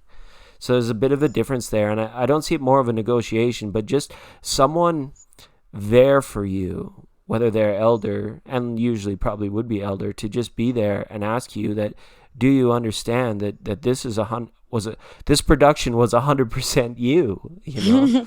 So, yeah, and that's just kind of my take on it. So, and here's Arya. Arya says, maybe you'll understand when you're older, or you can do a past life regression or similar and remember what was learned when you were already once older. Okay, so I get the sense of this, like condensing it, like not being about last lifetime or this lifetime, but in essence doing the work so that you can know now, and you still have the back end of your life to work on this stuff, so you're actually conscious of what you're working towards and what your steps are. Do you think that's becoming increasingly possible for people to do, Christina? Yeah, it is. And part of it, I think, is just seeing clearly what we're meant to do moving forward. But a lot of it is, I believe in time jumping. I really do. I've been able to experience different times in my life that haven't happened yet, different ones that have happened that I don't consciously remember. But I definitely think that going forward into life and seeing what holds ahead of for us, or again, what the end of this life would be and where we would be, again, it would have to do with the timeline we've already chosen. That's going to get into like multiple dimensional stuff that might be confusing for some. Based on the decisions you've made so far and where you're progressing to and what your goals are, it's almost like an algorithm that will put you at a certain point in the future. I don't think the future is set, but I do think the future is pretty close. I think 95% probably is determined by this point in my life. Right. Only because you create certain habits, and there's still a large 5% to me is pretty large. It gives a big variance, because 5% chance that I would be completely different than who I am now towards the end of my life. But most of who you are is already set by the time we become adults. That's why childhood is very important. That's also why children are not held responsible for things like karma, is because they have less control of that. It's almost like when you hit 18, you become an adult. You have the rights to make your own decisions. That's really when your timetable starts. But yeah, that makes sense, because that's how we definitely justify it along our linear lines and in kind of our governing ideologies. It's interesting that we put that timestamp on it, like you said, like 18 or 21 or whatever it might be. It's kind of like, okay, here you go. It's an open canvas. Let's see what you're going to do, and then paint slowly, because it's tough to get the light colors back over top of the dark colors, right? So kind of know what you want and know what you want to make it, and I think that depending where you are on your journey, it's feasible to think that, like, some people it will take lifetime after lifetime after lifetime before something finally clicks, and for others, it's already a super conscious event. They already come in, and I think they call them like walk-ins and star seeds, and they have a whole bunch of names for them in the new age, but definitely get a strong sense of exactly what you're talking about there. So I want to give a special welcome to Salome and to Shannon for jumping into the timelines, into the chat room. But Shannon says, I feel like the timelines are collapsing into one. And it was interesting because I was listening a little bit. I was supposed to be doing research for this program on thunder beings, but instead I found myself listening to discussions about the singularity and whether some people are looking at that as like being a technological event. And for us, like Shannon says, are the timelines collapsing into one? And what does that mean? And you were just kind of hinting at it there, is that there's this whole multiverse, or you called it dimensionality or multiverse aspect to this thing, where, it's kind of like just one thin line, one hair over to the left or to the right means that everything's changed, or everything is now different, or in essence, you became aware that you were dreaming, or you became aware that you were painting a painting that had meaningful connections to where you were going in your future. And I think that definitely affects the timelines. Collapsing into a singularity, that it would be like very guru-esque for me. I would be very hesitant and a little bit careful to jump on board with giving up. And that, we said our free will goes with our conscious and with our spirit when we go. But giving into this idea that when I go, I collapse back into one being, or into, and I don't know for sure, but I'm just hesitant for people that teach on that subject, because I think that they have to be very careful when it comes to helping people feel spiritually alive about the fact that their journey, their path, still has its own unique identity on both sides of the veil, rather than, we're here journeying on our own and then we return to our soul family. I don't think it's like we dissolve and we become collapsed or trapped into a particular timeline, but more so as this, our timeline now maybe gets to a point where we can stop and take a break and do some serious reflecting, and we are free to maybe jump back into another timeline. But I don't know, it's an interesting concept, the singularity, and the fact that we may all eventually pass like a place marker that was there, is kind of how I want to see it, almost like pass and go on the Monopoly board, where it's like all 7 billion souls, they eventually they trickle through one particular place that gives us the collective unity, or I guess the singularity of all being, I guess, just people, opposable thumbs. We're all, the one thing we all have in common is that we're different, Yeah, I don't see it as collapsing timelines. That idea would mean that we're not creating the same path. We're just almost linking up. And I think that has to do with those moments of fate. There is definitely these, and if you are interested in astrology, look up your part of fortune. Or not, no. I'm sorry. Oh, that's okay. No worries about it. No, it's the vertex. The vertex is the plane of fate. I'm sorry, my mind was not working with me.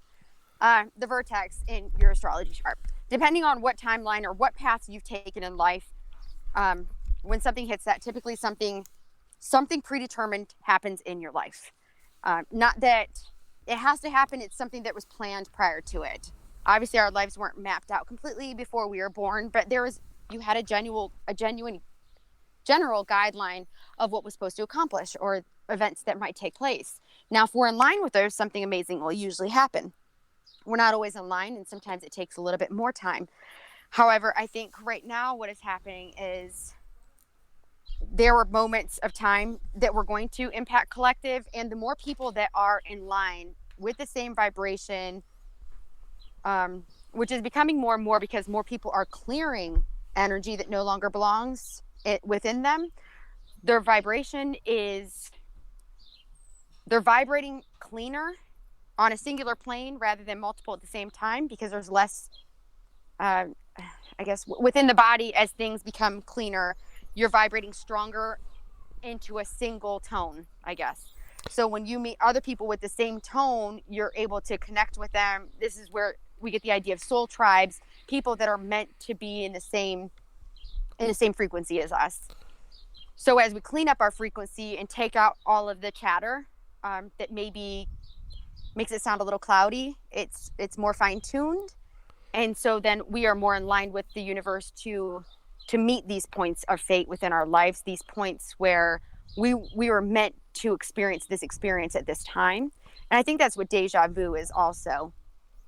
Right. We're matching a certain vibration, and that's why we get this, oh, I've done this before, I've been here before, because it feels right, because it's something that you kind of planned, and at that moment you're basically syncing up with that vibration that you were meant to have at that time. Yeah, and at that time aspect, and just as Right. Shannon clarifies, and you mentioned that very important concept or context to that. She says it's the past, present, and future timelines coming all into that singularity, and that is, it's very like when we mention time, we can't talk about it without, kind of doing justice or giving the head nod to the ever-present moment, to now itself. And it's interesting because I think that, to be full, colorful, and vibrant, and conscious, the past and the present, they need to be there and clearly decorated, I want to say, or clearly painted as image for ourselves. But for awakening, and sometimes, like, to that point you made about vibrating cleanly, I really like that saying, by the way, in vibrating cleanly, to be aware of the ever-present now. It can be really a difficult thing to do, because I believe what we're seeing now in a lot of the people and in culture is people are like hypersensitive to the now. They're constantly in it, and it's everybody, and that can make for some real shakeups. It can make for some real wavy water when it comes to energy. So I think it's almost important to note that, like, the way Eckhart Tolle and some of the people that have professed to the deep power of now, and living in it for, like, awakening and getting a sense, how can my timeline feel more like a nice shiny Buick that I can actually steer and pick where to go, because it's like when you're driving, you're on it. You're living in the you're living in the now without being super aware that everything is really hyper right now. Whereas if you're meditating and you're relaxing and you become aware of, like, the hyper right now, it definitely has cerebral and spiritual effects, I feel, for anybody. And it can awaken a lot within the mind, and it can even motivate, So I think that's kind of important. And thanks for that clarity, Shannon. It's really, really cool of you to mention. And if I may, absolutely, just give an interesting point. You make a good point with the whole presence, because being in the present, you're accessing in the present your past and future energy. We carry our ancestral karma through our DNA, and those, a lot of the times, that's why we'll see the same issues passed down from generation to generation. So we're carrying, and that's where our ancestors come in, because they're trying to guide us and help us in clearing our ancestral DNA, because they worked on it, their children worked on it, their children worked on it, and now it's your turn. As we are clearing a lot of the ancestral karma in this timeline, and that's why we're seeing a lot of star seeds and things like that, because we need higher people to come into this life, experience it, so that they have the ground footwork in order to be able to help get past this hump. If a family is struggling for too long with a karmic issue it cannot clear. So that's why we're seeing a lot of that now. And I agree, our children are becoming more awakened earlier in life. And I think it's to do those things, because as the earth energy and as the cosmic energy changes and shifts, we need to be clear in order to shift with it. Otherwise, it boils up through us as violent acts, chaos. We're seeing it all throughout our countries right now. This is literally, the earth energy is shifting, and people who haven't done any work to clear the karma, it is being forced out of them. Certain vibrations are being forced out of our existence, and so it is coming up through them, and it's unfortunately not always coming out in a very civil manner. So it's not really their fault. Most of them don't know what's going on. So you almost have to have empathy for the people who are going through this or are acting out, or, we heard of school shootings for how many years, and this is kids who their ancestral karma is basically being shoved through their body, and they don't realize what's going on. They don't realize what's causing it. that trauma. I can appreciate that, because not even the best paid doctors or that shrink in Beverly Hills would even come close to having the foggiest idea about that being the root cause. And I mean, there's more and more people becoming aware of it, but you make a very good point to that, and the empathy portion of it is strong. Like, we can't, it's not something that is viable on this plane. But one of the interesting things, and I may be wrong, is that throughout all of the terrible news cycles so far in 2020, like mass shootings, like the ones like that we've seen, there was like one up in Canada, but they've kind of settled amidst the civil unrest. And I don't want to get into too much of that, and it definitely goes to that political arena and back into that side of things as people work through their ancestral karma, like you were saying. This plays out on your TV screen, on your for your 6 o'clock news, where people are really claiming that they know what to make of it and that they know what's best. But we'll get away from that now. I just wanted to go back to that empathy point of not realizing, where that line is, like where they need to clean it via benevolent and silent actions, much like a Gandhi, or where where that's one person who we can see a unique environmental change or cultural change, whereas this is taking a generation of people that really don't understand the root nature of what they're doing in order to bring about it. So maybe it's the point where, before when I mentioned the soup, and we kind of fall into that soup where we're not really awakened, or we've been kind of clouded down, so we're not really aware of our true self. These types of things and instances might be like when the soup reaches a boil and things begin to pop and bubble over, and people are all of a sudden, they come up and they face the consequences of this lifetime, or they feel the sweet relief of all of the amazing things that they waited so long for, and now they're living them out on earth.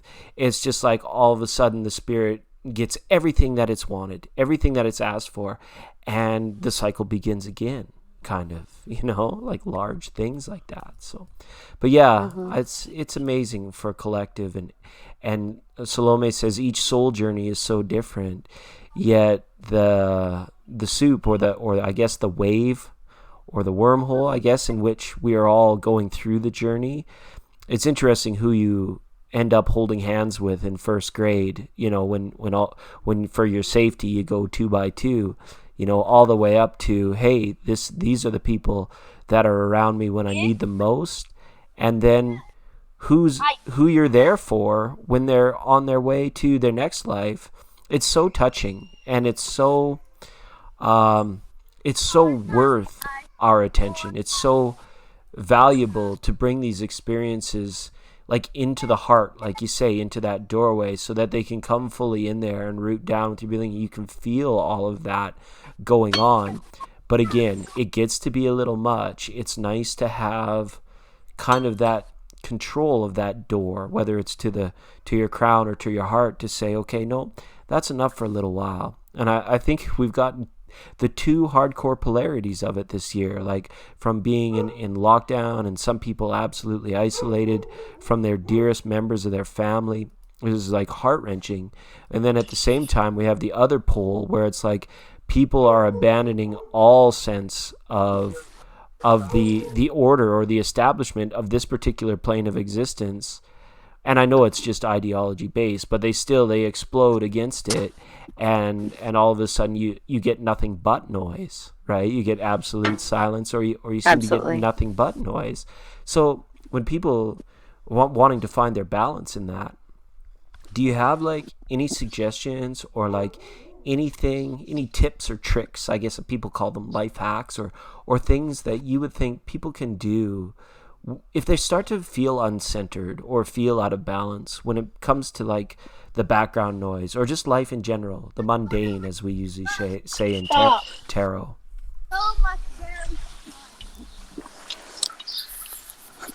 I guess in order to answer correctly, I'd have to have a specific, but just speaking generally, sometimes we have to stop ourselves. Usually if we feel an uprise or we feel pulled to a certain polarity in a strong manner, it's often because we're aligning with one side but not understanding the other. Sometimes you have to go to the other end and try to understand. If someone abuses people, or let's say you were abused, as an abused person, they see themselves as a victim. The other person is on the other end of that spectrum. They think they're opposites, but what causes an abuser and what causes an abusee, I guess a victim, is often the same thing. It's the same root cause. It's often crying out for attention. They want love. They were unsupported. One takes the opposite role and wants to control. The other takes the submissive and wants to beg for it. But there's equality, there's balance right in the center of that. So it's almost by understanding the other person and having compassion, you find your place back in the center. So often when we do feel unbalanced, it's because we are aligning with one end of polarity without having compassion for the other side. We see that with everything that has dualities. We're talking, it's just everyone's political right now. Republicans and Democrats, they both think that their way is the right way, but both have to accommodate such a vast amount of people, and everyone's valid in what they want. But there is that place of balance in the center where no one has to give up what they want in order to appease other people.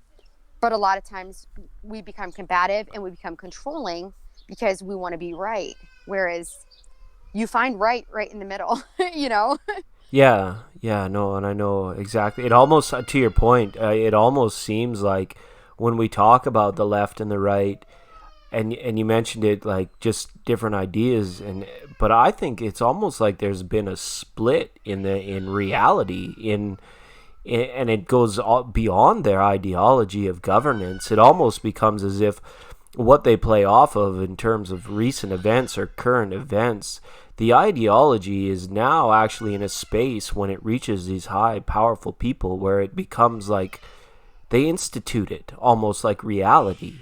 And how that's conveyed down through the masses and through the people, if you're aligned with your ideology to a certain extent, that's going to create the reality around you and create the reality for you, because your cerebral has now become an outlet for that particular ideology. So I think it's interesting, and the waters go very deep there, I feel, when it comes to multiverse theory, and it plays back into soul journey and what people are wanting and how they're aligning. So yeah, and it's funny to think like the power that they become combative over is really short-lived. It's almost like a star hockey player, a star football player anymore, where it's like they come in for a little while and everybody knows their name, and then 4 years goes by and then nobody knows who they are anymore, and they spend their whole life fretting and worrying about matters that are more to appease the ego, in terms of, like you said, being right or defining center, and then trying to impose or abuse other people with their ideas of reality through, even from, gross indoctrination all the way down to the subtle. But it's neither here nor there, for sure. Well, think about it. If two people are on a teeter-totter, a seesaw, right?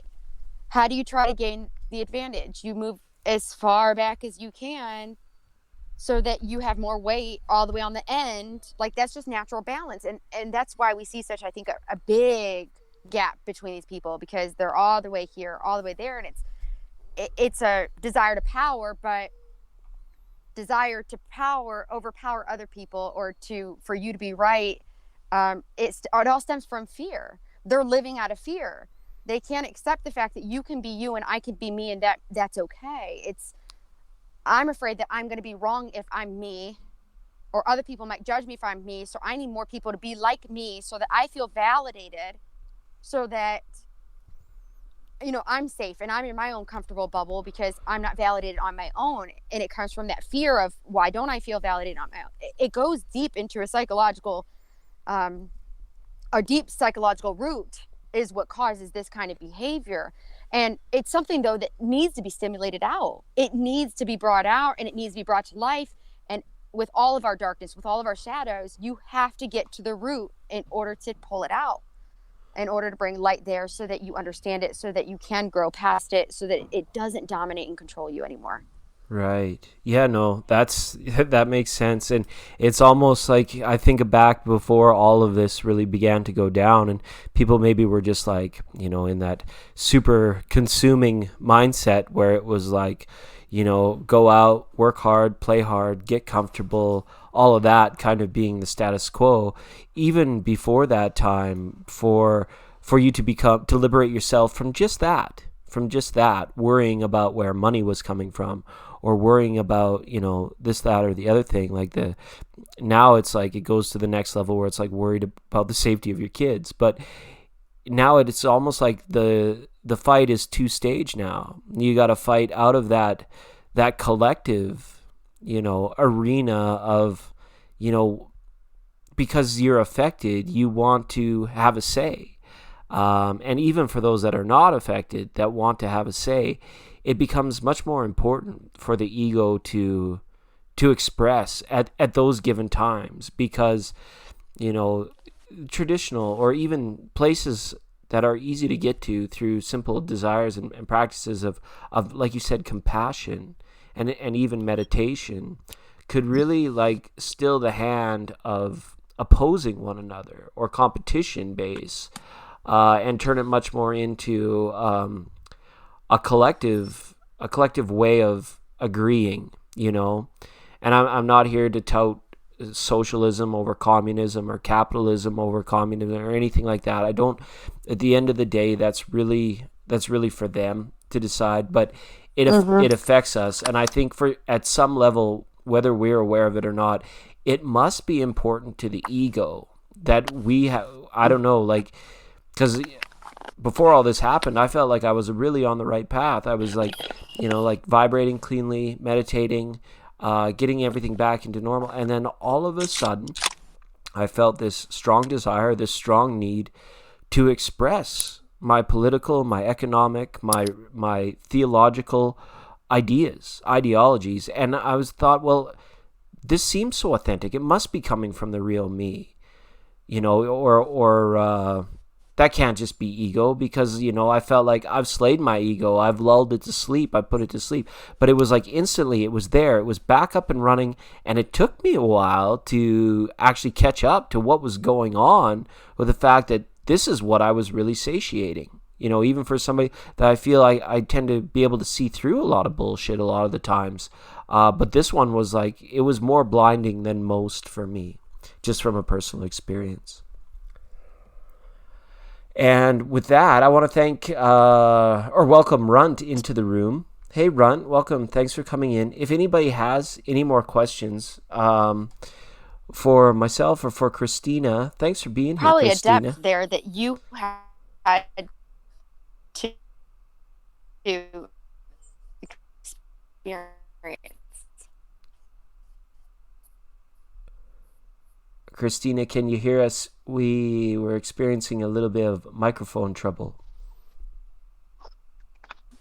Okay, can you hear me now? Yeah, you're good now. Thanks. Go ahead. Oh, I said, yeah, thanks for having me. I'm glad to see so many people coming and asking awesome questions and questions with depth. I'm glad we can Absolutely. Yeah. I almost want to go back to the chat just before you got here. Things were getting really interesting, and we can go and do that. Run says, sure. I just got back from Taekwondo and ate some food from the Cheesecake Factory. That sounds delicious. Be good to yourself. Be kind to yourself. It was nice for Mahalia to be here. I just wanted to go back and get your take on just a few things that had come up just before you arrived. There's Erica again. She's been rolling with us. So this one was from Rocky24. And said that he had an uncle that was on his deathbed, was very sick, and Rocky was meditating, and in the meditation, the uncle came directly to him, and there was like a communication of love, and that there was like kind of like a final goodbye. And with that, the call from the hospital came 30 minutes later, and that they had learned that the uncle had passed away. So, and like you said about healing our ancestors, or going through and healing ancestral karma and these family ties, these soul connections, I guess, as it were. How, this might be an unfair question because there's probably no right answer for it, but I've always been curious about the family that you're gifted and you're blessed with on earth, say in this particular incarnation, or any particular incarnation for that matter. How long do you feel like a nuclear tribe like that would tribe together through this world and the afterworld and the next life?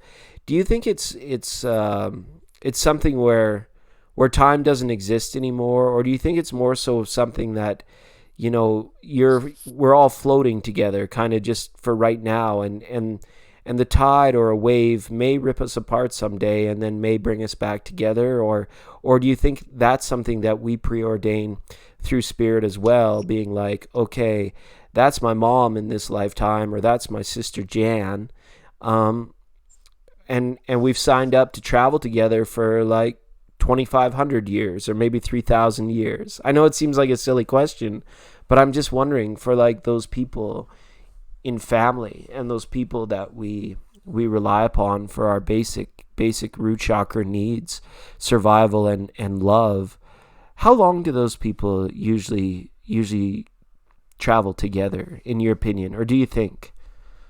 So do you think, I guess to clarify, are you saying after I die and my mother dies, we're no longer on earth, how long do our souls stay connected? Or if my mom dies, how long does she and her sister and, you know, my cousin and my grandma, how long do they stick with me while I'm on earth?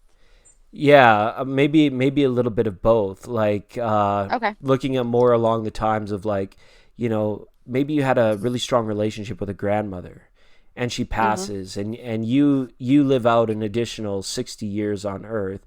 I don't have any doubt that there's going to be a connection there when it's time for you to go and see your grandma.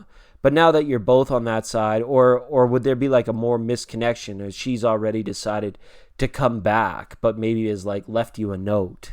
You know what I mean? Or are there like more of like short windows to recognize somebody that's there for more long term, or does the whole family like kind of continue on for like longer epochs and like centuries, and do our ancestors then, you know, become our future great grandchildren? You know, I'm just wondering if you're feeling that it's more linear or more cyclical in terms of like the soul bind, like the soul path and the soul family. I think it's both. And here's why. When we're on Earth, a lot of our purpose has to do with, this is a 3D plane. Our focus is on the physical. We have a connection with spirit, but our main world revolves around the physical on Earth. Now it's linear. So the physical body, DNA, those are indicators on Earth. I think it's different places that we visit, but that is the basis of planet Earth, Gaia.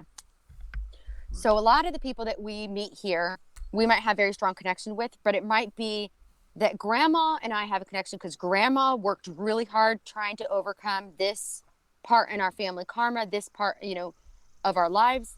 And that's been a primary goal of my purpose also. Not every female is meant to deal with certain karmas. But the ones who really focus on that, hone in on that, I think they have a bonded connection. Right. We also have things like soulmates, familiarities beyond this realm.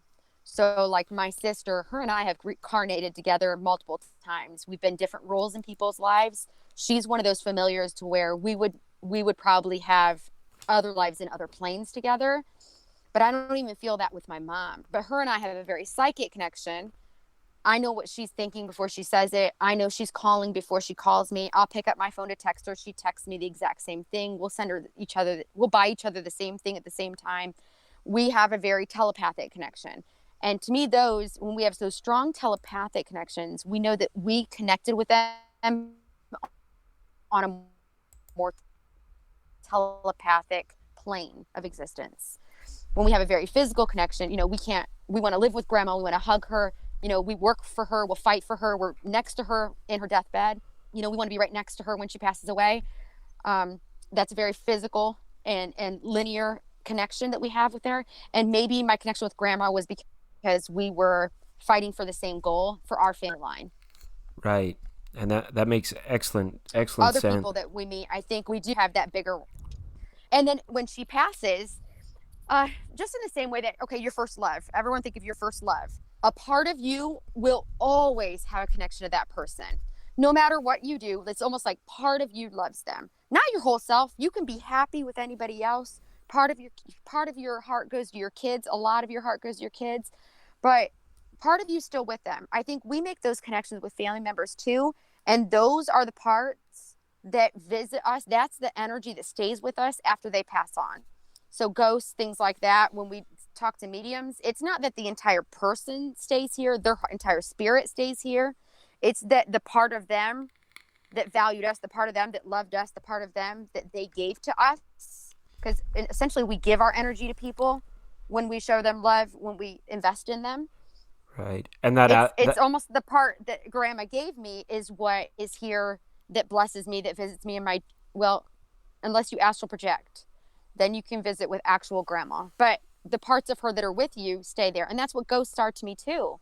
It's the energy that's imprinted in that area, or the energy that's imprinted on you or on things. Because every time we have an emotional response, our spirit, our energy moves, and it moves into things, and it moves through things, and it moves into spaces, and it moves into people. And that's kind of, I guess, what we think of as love. It's more like that attachment, that connection. Yeah. And that completely answered, I guess, that very difficult question I was trying to ask, because you did mention like that residual energy, and it feels it's like that message on the bulletin board, or that hologram that they left behind, so that it was just for your eyes only kind of thing, and you did connect with it, and it did help you. It's like an extra superpower trick or something that we use to help those people that we're journeying with. Runt has a question for you, Chris, and she asks if you believe in soulmates or twin flames, and I know we already kind of covered it. So I guess I'll let you answer. I'll let you go ahead, just so that Runt can have your take on this. Don't even worry if you have to repeat what you said earlier. It's okay. It's definitely a broad subject, a wide subject that we love to talk about on this channel for sure. Well, love is so interesting, and relationships are so interesting and dynamic. As far as me, I absolutely believe in both soulmates and twin flames. I think they are two very different things. And if you want to check out it was a while ago, not long after I came on, so about 7:30, 7:45-ish, I think 7:45-ish, we were talking about twin flame connections and things, and it might get better answer your question. But soulmates, I just see as those people we are meant to meet, the people we plan to meet in life, the people who we owe karma to or karma from in the past. And it's not always their exact soul. Sometimes it's their family, that maybe one family took advantage of another, so it's owed in a later life. But we do gain these connections. They're not always meant to last, soulmates, but soulmates can live together and be absolutely happy. If they were not able to live together in a past life, in this life, they might live together happily their entire life and everything be perfect. So it's not always a give and take in a negative sense. Sometimes it's you experience this, now you get to experience the polarity in this life. And that's part of that polar plane, whereas twin flames are more outside of the polarity. What draws you and reconnects you is more from a soul level or from your soul's origin. So I do believe different souls carry the energy of different planets, and different planets, different areas of the cosmos. We just have different frequencies. And that's usually the people we jive with, we don't. Whereas your twin flame was probably an original to the same origin of yours. I don't necessarily see it as a single soul splitting, but I think you carry very big energy to where when you meet one another, you remind each other of your beginning, your soul's beginning, your soul's source. And then in effect, it's reminding you of source energy and God himself, you know? Yeah. I like that. How it's like we're wayfinders for one another. I think there's something ultimately romantic just about that in itself, right? Like, you know, two strangers like sharing a cab on, you know, on a rainy night or something like that. It's kind of like you said, it's like how it starts and the purpose it serves. You know, romance is it's one of those tried, tested, and true sorts of things. Like the heart can be motivated to do incredible things. Yeah. And I think you're right. It does take sort of running the whole gamut of many lifetimes to get a strong sense of satisfaction that you've experienced all that you want to experience, and that you feel as balanced throughout it all as you need to feel, so that you can, you know, like you say, trace it back to the essence, trace it back to the source, which is really good. Mm-hmm. So, yeah. All right. And speaking of people coming in with planetary energies and planetary frequencies, we did have some people earlier asking about synchronicity. And there was even some questions about, you know, ascended masters. Like, I guess these would be more along the lines of resonating with a frequency that your mind is open to visits from these like great spiritual beings. I don't know if you have any traditions or if you've had any maybe even direct experience with any sort of spiritual connection or spiritual experience with something that was like so powerful, like it like shut you down for a little while. Yeah, absolutely have. Yeah, and you don't have to share. I was just wondering, like, what that meant for you, or maybe you could share about, you know, how that influenced you in terms of motivation or direction in life. Well, I think experience with ascended masters who have been on earth, like let's say Jesus and things like that. I I think think that's what our his question was about. Yeah. yeah. So I think a lot of his goal was, we live at the time, I think humans lived very dualistic lives. They lived by the law. You give what you know, you give what you take, you reap what you sow, eye for an eye, tit for tat. That our world was very linear, or very polarized. When Jesus came in, I think his main purpose and goal was to show you, or show us, and that's what I've taken. It's been my solace a lot lately, is in his teachings, and the teachings after him was a lot of, here's how to break out of that. Here's how to see the oneness outside of the polarity. Here's how to bring yourself out of that. I don't necessarily think that he vibrated at a higher level. I think he vibrated at a cleaner level. And I think that's why we have multiple of them. His body was in alignment with one another. And that's something I get a lot of visions and channels and downloads to where I will be writing in a notebook for hours. And sometimes I have to say, okay, I need a break. Like, you have to stop, because I just can't stop writing. And it's about energy and electricity and duality and polarities and chakras and all kinds of things. But that was one thing I was shown was, our body system, our chakra system, all of our chakras start out vibrating at different levels based on how our parents vibrated. It's a very physical thing. Now, our spirit naturally can start moving them, because vibration matches vibration. Either one lowers, one raises, or they meet in the middle. That's where we feel distance in our body and in our energy, is when one is higher. So if you work to elevate your heart and open your heart, if your sacral is not open and it's not vibrating high, it's going to be like an anchor. And a lot of times we have these moments to where if we're being anchored and the rest of our vibration is raising, we create disharmony if it's not vibrating in the same in a synchronistic pitch. But when all of it's raising, once you have an experience where you release something heavy that's keeping that chakra lower, it is like a catapult, because now that's moving up and raising your base point. Because just think of rubber bands is kind of how I visualize it. So we can have these very impactful moments. So I think when we do get visited on a personal level, it's someone who has mastered or was a good example, or maybe has the right tools to help you take your lowest frequency in your body, your lowest chakra, or your most out of balance chakra, to help you relieve that so that it can come match the rest of it, rather than slowly pulling the rest of your energy down.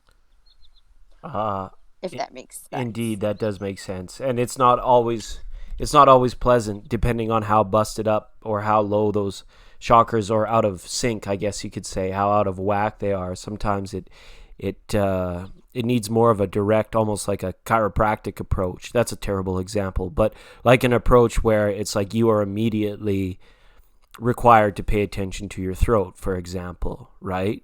Right. No matter the karma of who you might have been kissing or whatever, right? It's just like all of a sudden that itch or that pain, it arrives, and then you become aware of it, and then you think, oh my goodness, how did I get sick? Right? And then we go looking for these outside places to be like, well, maybe it was Jimmy on the treadmill that didn't wipe down, or maybe it was the lady that handed me the $5 bill. But we always like look for these places outside ourselves to be like, where did the sickness come from? And that might have more of a mundane tone to it, but it'd be interesting if every time you started to feel a little bit out of whack, a little bit sluggish. Like some days I wake up, I have no power in my legs, and I think, oh my goodness, I was just sitting in half lotus for way too long. But it's really, if we are to really understand and know how amazing our bodies really are, and how important it is to have those chakras in alignment so that they can properly flow with the right amount of energy and electricity as well. I like that you mentioned that as well, being a large part of it, especially surrounding the heart chakra, to get them into sync, that you become acutely aware so that you can go in and you can tender whether you might breathe into that chakra, or you might keep it in your focus a lot longer while you're waiting to get better, or whatever that might be. And the throat chakra is an example of one that, you can call in to work and you can have a day watching Netflix, but you shouldn't do that. Whereas like maybe one for the heart has more of a strong overtone that's there to force your attention to your heart chakra. Like maybe it's the dissolving of a relationship, or the awareness of how single, like people go through long periods of times in their lives where they're single. They feel solitude and they feel loneliness, but they continue to look and look and look in outside places rather than going in and focusing on that heart chakra to get that frequency of that pitch just right. And it seems to be like the only thing it really takes is a little bit of awareness and a little bit of focus, and things seem to come back to normal, quite quickly. But then we run out to search for things outside us again. And set it up right. one more time, right? Right, and exactly when you were saying about getting a cold, well, think about the same remedy will not work for you as it does for me, as it does for somebody else. Some people, it might be something very light, and so all they need is their attention towards it, and they're maybe at the time they're vibrating high in their head. When their mental attention brings to the throat, their energy from their head is moving to the throat to stimulate it and to bring it up and lift it up. Some people, like if my heart energy is higher, I might have to baby my throat. I might have to take the time, labor of love, make some tea, do this in order to soothe my throat. Somebody else needs to, it is actually the energy that we put into our own healing is whether or not we're going to get over it. And it's like that with our entire body. It's often not the physical thing we take. It's the fact that we are showing our body love by taking the time and the energy to put back into, to give back to it. Yeah, and that's, you were talking about the heart. heart chakra earlier and everything. And that was a big thing for me, is I was in an abusive relationship that left me broken, very, very broken. And when I first I had to make a decision. I was given a life or death decision, and I decided life. And I had to go into my heart. And that was honestly when I had my first, I guess, ascended master. Jesus came to me. But if you think of Jesus' biggest thing was love and compassion for all, that higher octave of love, that sacrificial love. It was almost like something about his presence. It made me cry. It was powerful. It was moving. It moved my heart. He was basically like, listen, you're at the bottom here. We need something big to happen. If you choose life, okay, here, I'm going to help you. He allowed his heart energy to align with mine to kind of help me through that and jumpstart.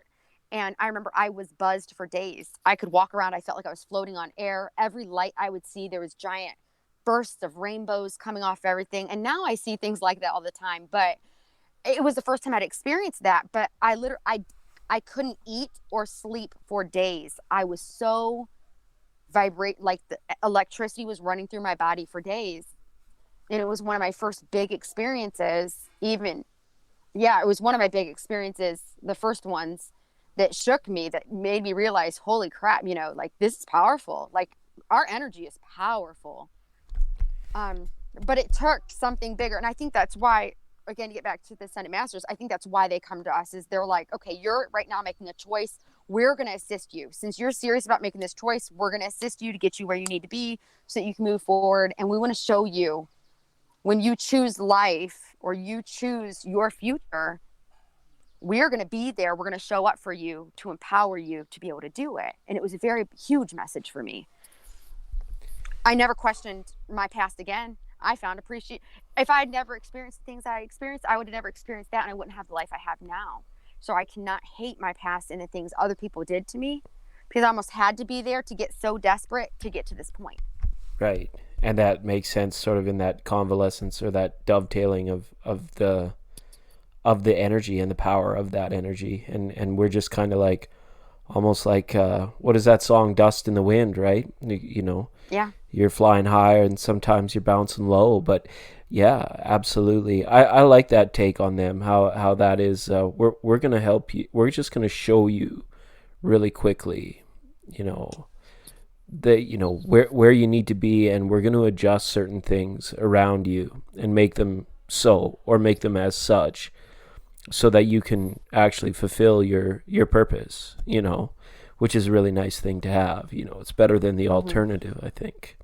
So, gosh, I would love to hear if somebody else had experiences like that, because I find it fascinating. It's one of the oddest experiences. I don't think I've ever told anybody about that. Right. Yeah, no, it's interesting. We had a couple people, and it was just before you came in, so you're meant to wait a few more days. But I'll scroll back in the chat. I think we can still find it.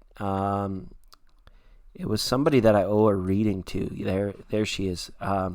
It was Precious Fuse, and she said, I'm not on drugs or anything, but in 2017, Jesus came down, and I was sitting with my two brothers in a dream, and he said, quote, you have a heart of David, end quote.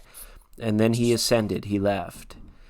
She just asked me, am I nuts? It felt so real, and does it count? I'm not sure what we were talking about for the end part of that, for the does it count, but and then I think it was Erica chimed in as well and said it was back in 2011 or 2012 that she had a moment with Jesus, and it was the most intense experience. And as well, similar to yours, testimony is, I cried, and she felt as though she made some sort of a contract. So yeah, you're not on drugs, referring back again to the Precious Fuse. So that seems to correlate somewhat to your story, or not your story, but your experience about, there being a purpose behind it, and it being, and that intensity.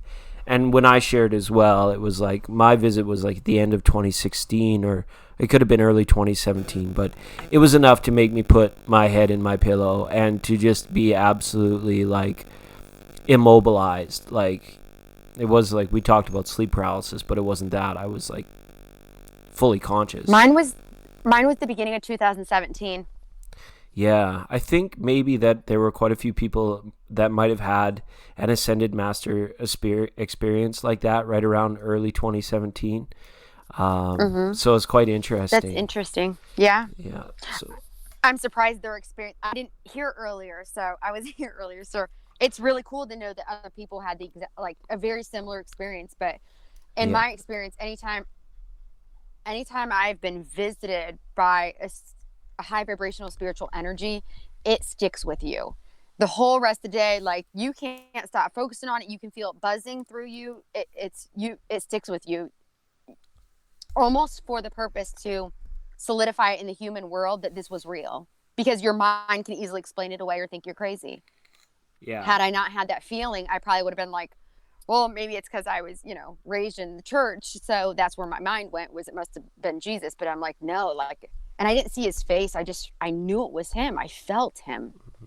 Yeah. Insane. See, that's where I was different, because mine was so vivid. Like, his visit to me, it shattered the reality. Like, it shattered the walls of the room that I was in, as if, like, with a flick of a light switch from lights on to lights off in a window with no rooms, that his presence could dissolve my immediate surroundings, and now I would be somewhere new, and it would be like permanent, and it would be real. That's how vivid the appearance was for me. It was and that was what I guess kind of like made me like go full on head in pillow and be shocked, because of the sheer sense of the beauty and the power that was there to like really shatter the illusion of everything that's real here on earth.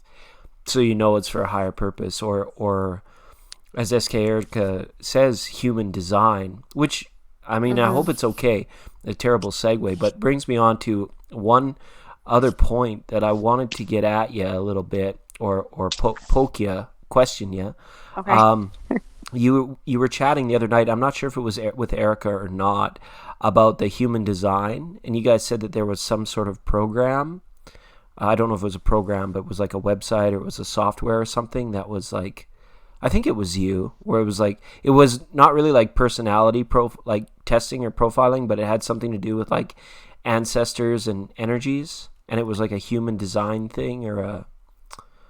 Yeah, that's what human design is there are a few different websites that can do it. There's another one called Gene Keys. It actually uses the Book of Ra.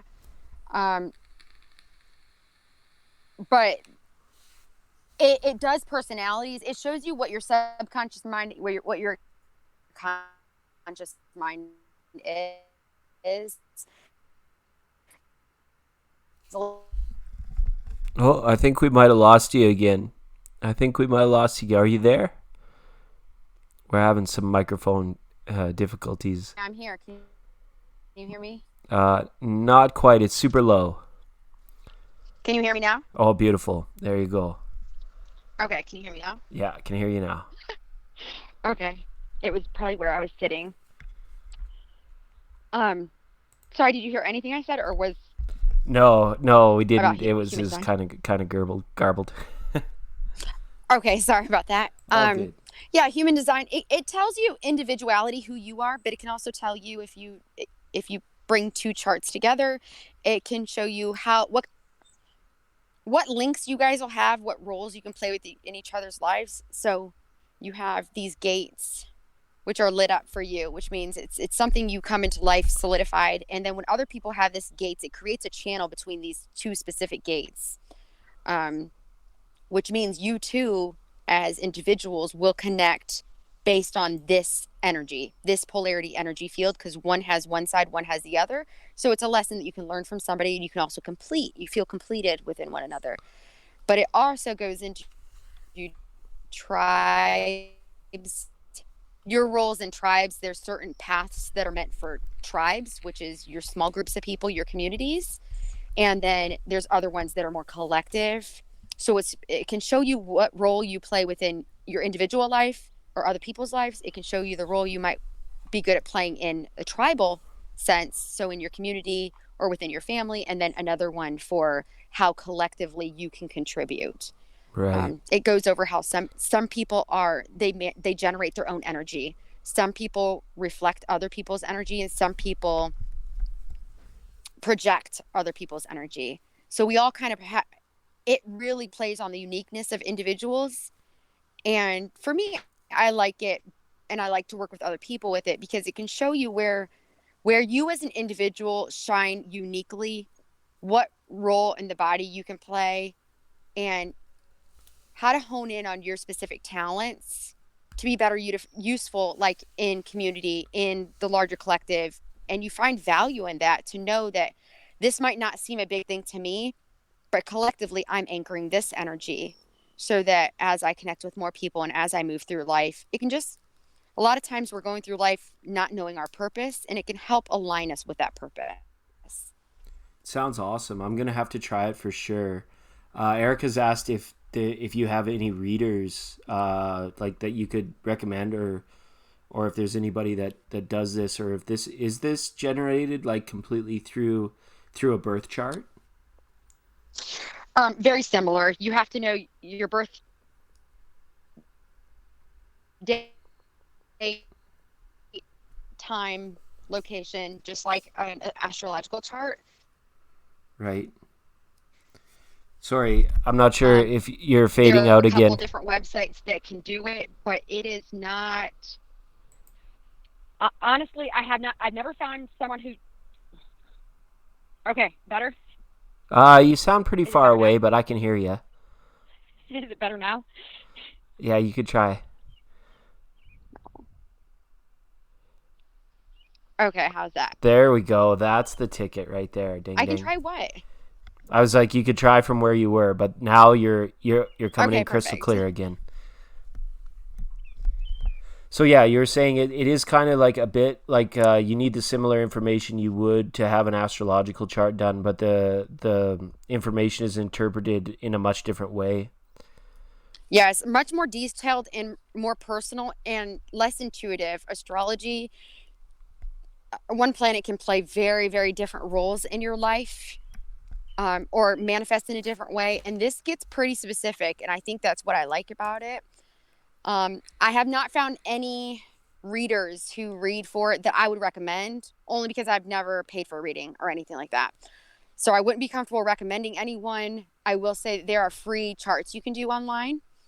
And then getting that information, there are a lot of YouTube channels where people break down what the different gates mean, what the different channels mean, what it can mean for your love life or your career or finding your purpose. So there's a lot of free resources out there for someone to do their own research if they're interested. Right, that's awesome. So yeah, I think I'm gonna start to dabble my toes into that. I like also, you've got me really intrigued by letting me know that there's certain specifics involved, because I always love stuff like that, to be like, wow, how amazing. I think the most amazing specific that any reader has ever given for me was actually through a handwriting analysis. Just was able to tell me stuff that happened to me like in my childhood, like almost to a T. Like it was unreal. So I'm definitely interested. And then I guess as just one quick follow-up on the human design question is, did you find any discrepancy at all between the birth chart energies and the human design forecast or energies? Or were they pretty much all the same? Not for me. I'm very familiar with my birth chart. I've been studying astrology for a long time, so I know my energy well. But I will admit the human design was one of the first things that when I picked it up, it pinpointed more accurately than my birth chart ever did for me. Less was up to open interpretation. It explained not only what energy I carry, but how it plays within my role in life, which is where I found it fascinating. And how then I pulled my sister's chart, and then I'm like, oh, that makes sense why her and I always end up doing these things together, or this is an energy or a focus that both of us have. It pinpoints more accurately. I guess it's almost like magnifying your astrological reading. To me, that's what it did. Right. Okay. No, that makes good sense. Yeah. So the energy was still in my astrological chart and through astrology, but this was like taking a microscope and seeing exactly how it worked. Oh yeah, right. and more specifics. That's But incredible. I didn't find any discrepancies. It wasn't that one was giving me one, another was another. No, it was just Hmm. magnifying it. That's very cool. I like that a lot. So I guess maybe tarot's the one that remains in the hyper now, and might not come the same way. After you shuffle it, 2 million times, it might not come the same way. So yeah, that's really cool. I'm Mm-hmm. definitely interested to dip my toes in, or at least to go to one of these sites and check this out.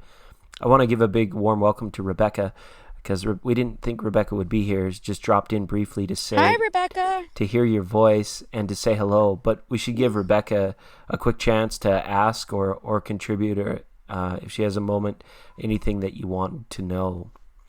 So if Rebecca, because I know there's a big birthday bash going on for Rebecca. So yeah, just any chance if you want, Rebecca, you can type something in. But if you gotta go, we totally understand.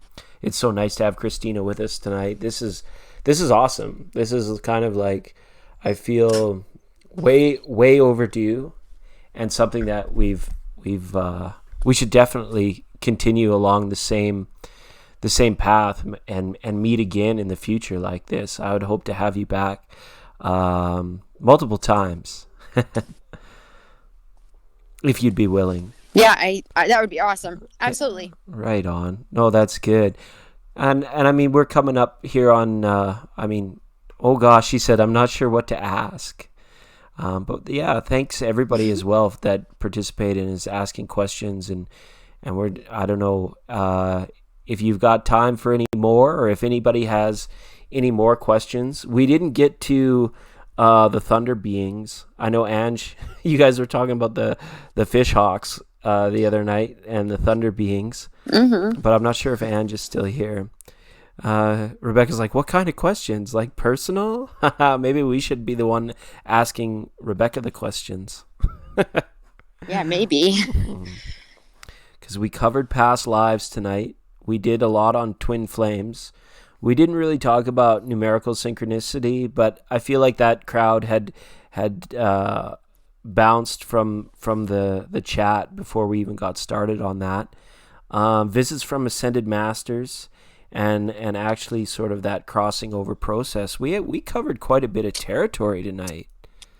Sure did. Yeah, it's pretty awesome. So, and that's great for all of you that were listening. I'm gonna go ahead when we're done here, and I'll chop the first part of the reading off and retitle it, and hopefully, if you guys want to or need to ever, just come back to it as a resource. If you're trying to fall asleep, I'm sure we could lull you to sleep as well. But I would definitely be happy to have you back sooner rather than later, Christina.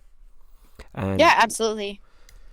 and we can work out all the details. So I guess here, like as we begin to wind down, I guess I'll pose this and push this your direction. Do you have anything you'd like to say about the upcoming weeks ahead in regards to the energies or collective, or just any helpful inspiration that you wanted to share to the room? Yeah, I'm going to edit it, Rebecca. I've got to edit it. Just the front part when we were playing jazz waiting for Christina. We'll just shorten the video and then put it up so that everybody knows where to find us. Go ahead. Because Christina asked about mirror energy would be another good topic. So maybe That's what I was just reading. Yeah, Yeah. we could put that on the list for the next show. God forbid we go out and do any research on any of this stuff. Well, on my end. It caught my attention. It caught my attention because in Mayan astrology, I am a white lunar mirror. So I'm very familiar with the mirror energy. It's something I struggled with for a long time. But after becoming aware of it, it was one of those things that made a lot of sense in the way that others related to me. So it was also something, every time I heard something about mirrors or mirroring energies, I was drawn to. We always have those little triggers that bring our attention to places and we're not sure why. Right. But I'd like to hear other people's opinions. Yeah, absolutely. Chew on that. So if you got time for a few more, they seem to be trickling in now. I don't know. Steve had mentioned that it's been said that a birth chart is a snapshot of your entire lifetime. Only through rigorous exploration do our souls grow. So that exploring beyond the confines of the identity of the birth chart, kind of like where do we? That kind of poses a question like, where do we stop and others begin, and where do others stop and where do we begin? Like kind of, with there's a baby born every minute, or how many babies born every second. It just seems so amazing that astrology and birth charts have given people such clear insight into their understanding of things that, typically are left to matters of faith and the veil, like we mentioned, of just not knowing. Do you feel that way about birth charts? Do you like how resonant and how much, how closely can we embrace that understanding and even that belief and faith in the astrological system, which for mainstream purposes they call it pseudoscience, but people that have become aware of it and have embraced it on those deep levels know that it's much, much more. Do you have any particular take on how much governance perhaps like your birth chart and your placements really actually have on people? Well, I'm glad he used the word snapshot, because that's exactly what it is. It is snapshotting the energy that existed within the astral planes in the moment that you came to life. That's why you want a birth time, is because it is literally the energy that you carry. So you're infused with the energy of the cosmos at the moment of your birth. It shows the placement of them, what you were influenced by at that time. So that's your starting point. And you're absolutely right that cannot tell you everything in your life. It tells you where you started from. It tells you what energies you carried into this life, but it can't tell you where you end. Because if you spend your entire life focused on one area of your life and building and growing it, other ones might stay the same, but that one's the one you will progress most within your soul, because again, we have free will and we have choice. Now, if within our life, let's say we have a difficult aspect at our birth, we have a difficult aspect, and like, let's say right now we have Pluto and Saturn, and Jupiter all going over that point, it is going to bring that dissonance that maybe we were born with, or maybe that just that energy into our focus. It's going to give us the opportunity. Now we can choose to go with it. We can choose to resist. We can choose to ignore it. It's not something we have to do ever, but it brings in a focus and gives us an opportunity so that the current energies can work with us and we can work with them. You ever hear, it's like a spider. A spider doesn't sit on the leaf and climb all the way down a tree and then he goes across the grass. I mean, he can, but it's the more difficult way to get to the next bush, right? He waits for the breeze to blow. He spins his web and he floats through the air. Now, without the breeze, he can do it, but it's a lot more difficult. And that's how I see cosmic energies in not so much progressions, but current transits it's like the energy flows. It's like the breeze that we can then take advantage of to use throughout life. You can live your entire life and know nothing about astrology and get through it fine. But you could also utilize those energies if you knew what you were looking for. But too many people, I think, focus on the predictive aspects. And yeah, you can predict the probabilities of something happening in life. But I don't think that was the main purpose of astrology. It was so that we as human species learned different times and different seasons when things would be most beneficial or easier for us to move with the energy rather than resisting the wind. I like that. That's a very poetic and understandable way of saying that, of kind of capturing the essence of that. Because I'm on the same page with you in that sort of that snapshot-esque or using it as like a reference and a tool, more so than basing, waking moment decisions, out of whether or not they're supported by transits and current energies. So that's really neat. I love the way you summed that up. And just to get back to that mirror energy statement, Erica was curious about the if you could clarify on the lunar mirror, and I'm really interested to know as well. Okay. Okay, so it's called your galactic signature, or it's a take on Mayan astrology is what it is. And I will read mine to you, and it's not long, but to kind of give you an idea of what kind of information it gives you, but it kind of pinpoints who you are. It's in a different sense than basic astrology, but more the energy that your soul carries, I guess, because you can track the origin of your soul in this manner. Right. Okay, so as a white lunar mirror, I polarize in order to reflect stabilizing order. I seal the matrix of endlessness with a lunar tone of challenge. I'm guided by the power of heart. So I can find out very easily in this that sometimes I need to reflect the opposite end of a situation for someone to see the other side. Mm-hmm. So if you create clearness in somebody else, they can see endlessness. The vastness of God basically would be endless. So by doing that, they can see both ends of the spectrum, and then it's almost like having a mirror next to a mirror, and it goes on forever.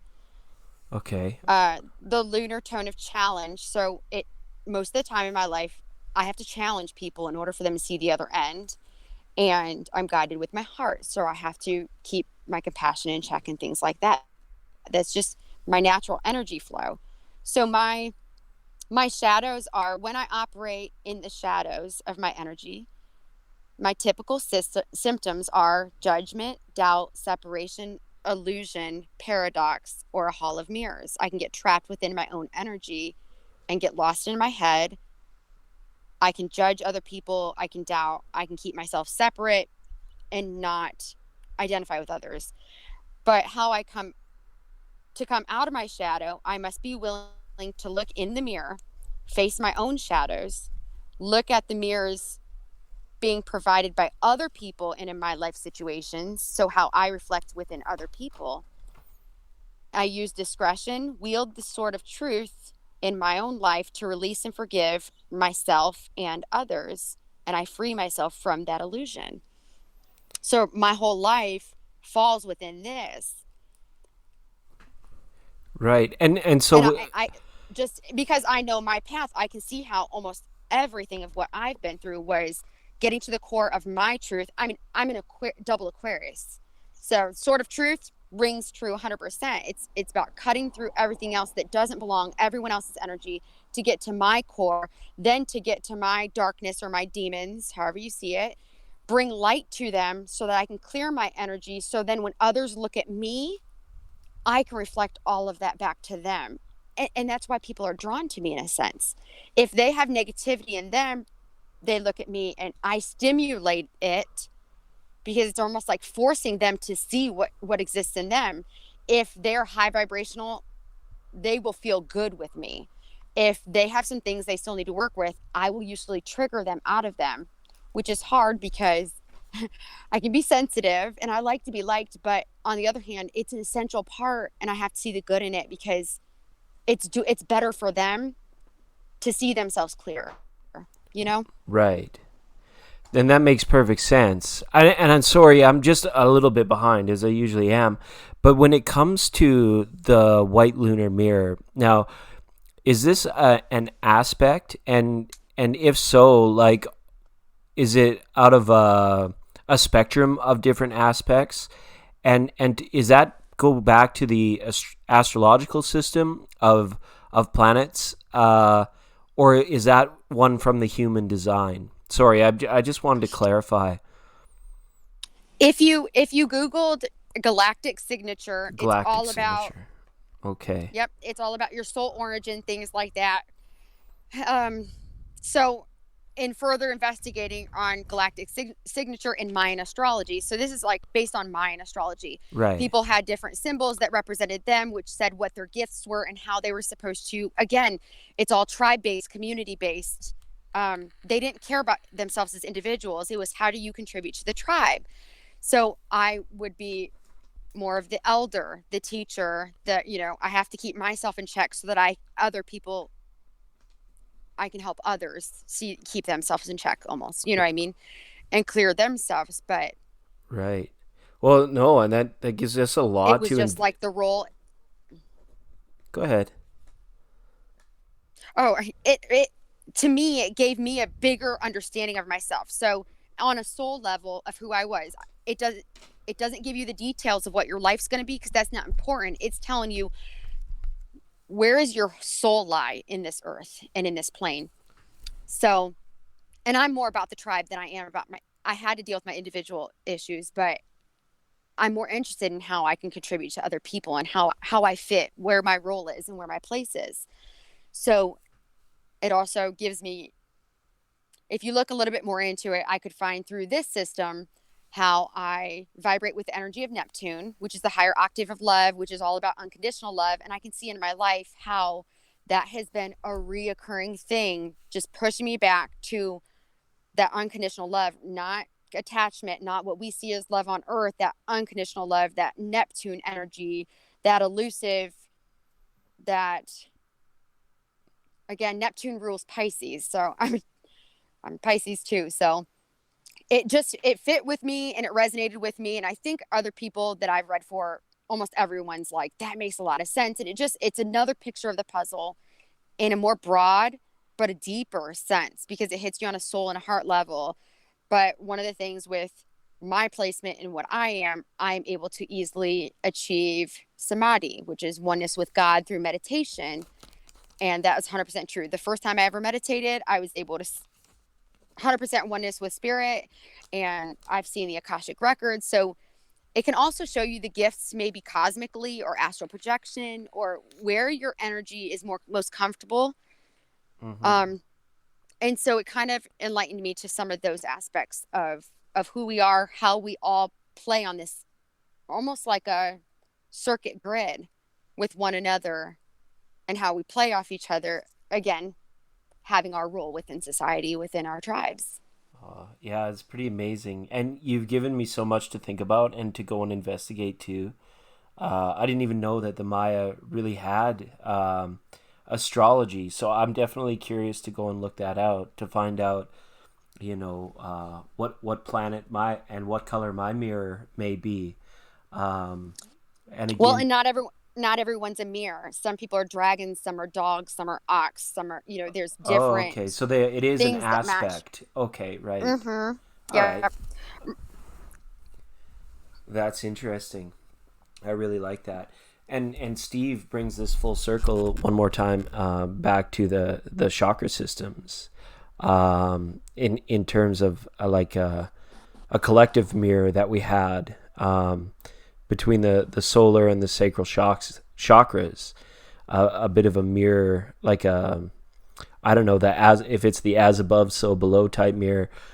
I definitely have felt my chakras mirroring energy in the past, but on the inside I've felt it almost like a direct mirror, like how my crown chakra resonates with my sacral, and then how my third eye chakra will resonate with, or sorry, my crown chakra will resonate with my root, and then my sacral with my third eye, and then my throat to my solar plexus, with the heart center energy being the as above so below mirror. Like what's happening in the lower three chakras, there's mirrored energies or effects in the correlating upper three. I've felt that energy before. Do you think there's anything to that?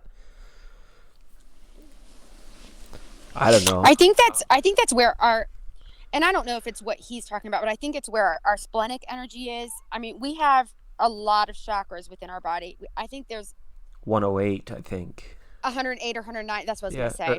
Yeah. But see, we have the 7 main chakras, but I would consider the splenic it should be with one of the 9. or one of the seven, I'm sorry, within the body, just because the splenic is where intuition is and things like that. But again, your sacral energy is a reflection. It is your relationship with yourself. It's your relationship with others. In the same way, your solar plexus is your actions with others and actions with yourself, like your attitude towards each other. So it would make sense that there would be some sort of mirroring effect between the two, and that would, of course, resonate through the body because of those two. But when he said gut feeling, that just reminded me of the spleen. The spleen is that strong gut feeling, your intuition. We often think it's coming, between those two, but that's your spleen. And they go over that I have a splenic energy, that strong intuition, that gut feeling. I don't know why I feel weird about this, but I do. And that is your splenic energy. And they go over that with the human design, which is amazing. Oh, very cool. They go beyond the 7 chakras, which I like because it made a lot more sense to me. Right. Yeah, that's really cool. I like that. I guess I want to just open it up one more time if there's any more questions. I don't know how you're feeling. I'm so happy to hear your take on all these things. I know we're throwing a lot at you tonight, Christina, but it's so awesome of you to field these questions of ours. And I got to let you know, like, for me, it's resonating 100%, and it's tapping into areas of unknown and future interest for me. So it's quite inspiring. So yeah, crystals, all that. I feel like mirror energy is something we could definitely spend a whole bunch of time on. And Rebecca popped in. I got her to ask a question, and then she did, and we got off on a different topic. But that's live, and that'll happen. But she did ask about cord cutting. And I'm not sure if that has to do with, like, because we've talked about, there's projection chords and manifestation chords and synchronistic chords, which means Rebecca just jumps in as soon as I start talking about it, asking if we're talking about it. Have you guys talked about that yet? No, we just got to it now. But maybe you know more about intuitively what Rebecca is referring to when it comes to cord cutting.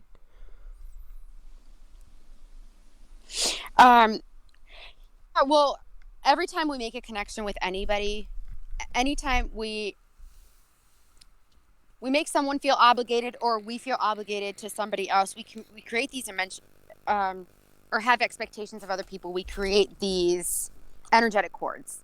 Now, they're stronger with things like family members or friends, people we have relationships with. We have these little expectations. We expect them to have our backs. We expect them to support us, and it's not always something that's reciprocated, but we have these energetic cords in a lot of ways in our immature relationships, and we all have them. We go into them expecting someone to fix something for us. There's something missing within us. For a moment, they make us not feel that. They numb us to it, so we feel like they're completing us, and then we realize my issue is still my issue. For me, I wanted to be self-assured. I wanted to feel understood. And so the first person that made me somewhat feel understood, I jumped in. And then I realized they still don't understand me. It's because I wasn't comfortable with who I was. I had to have the validation outside of me because I didn't have it within me. So I looked for it outside. Again, that mirroring energy.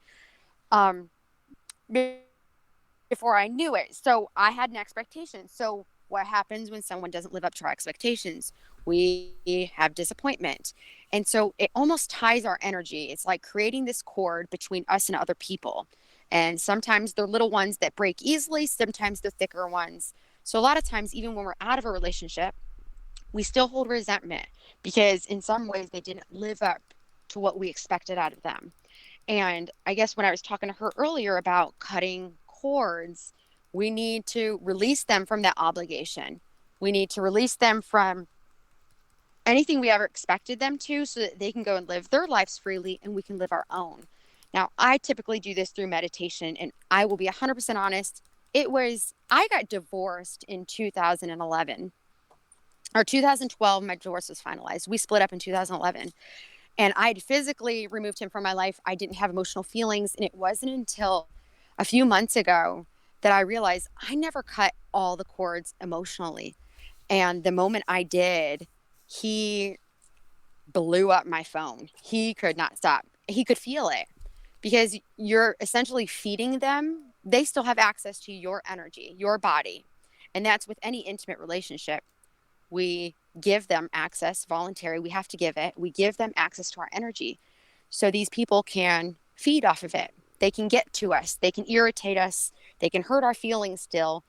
And a lot of times I think we wonder, why does this person still get to me? Like, I have no feelings for them. Why can they still get under my skin? And it's because we haven't cut those energetic ties.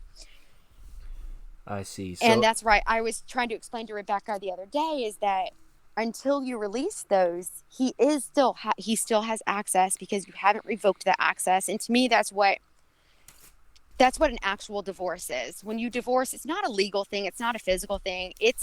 You no longer have access to my energy. We are separate. You are your own person. I owe you nothing. You owe me nothing. And it has to be that cut and dry, clean, and on an emotional level. And you need to feel it, wish them luck, wish them happiness, and also respect yourself enough to wish the same for yourself. Right. Because it gives it, even the language of it gives it some like finality to it. Some like once you cut an umbilical cord, for example, you don't reattach it, right? You can't just fuse that back together. So to me, just that sense of it and how it was explained is that this has a sense of permanence to it.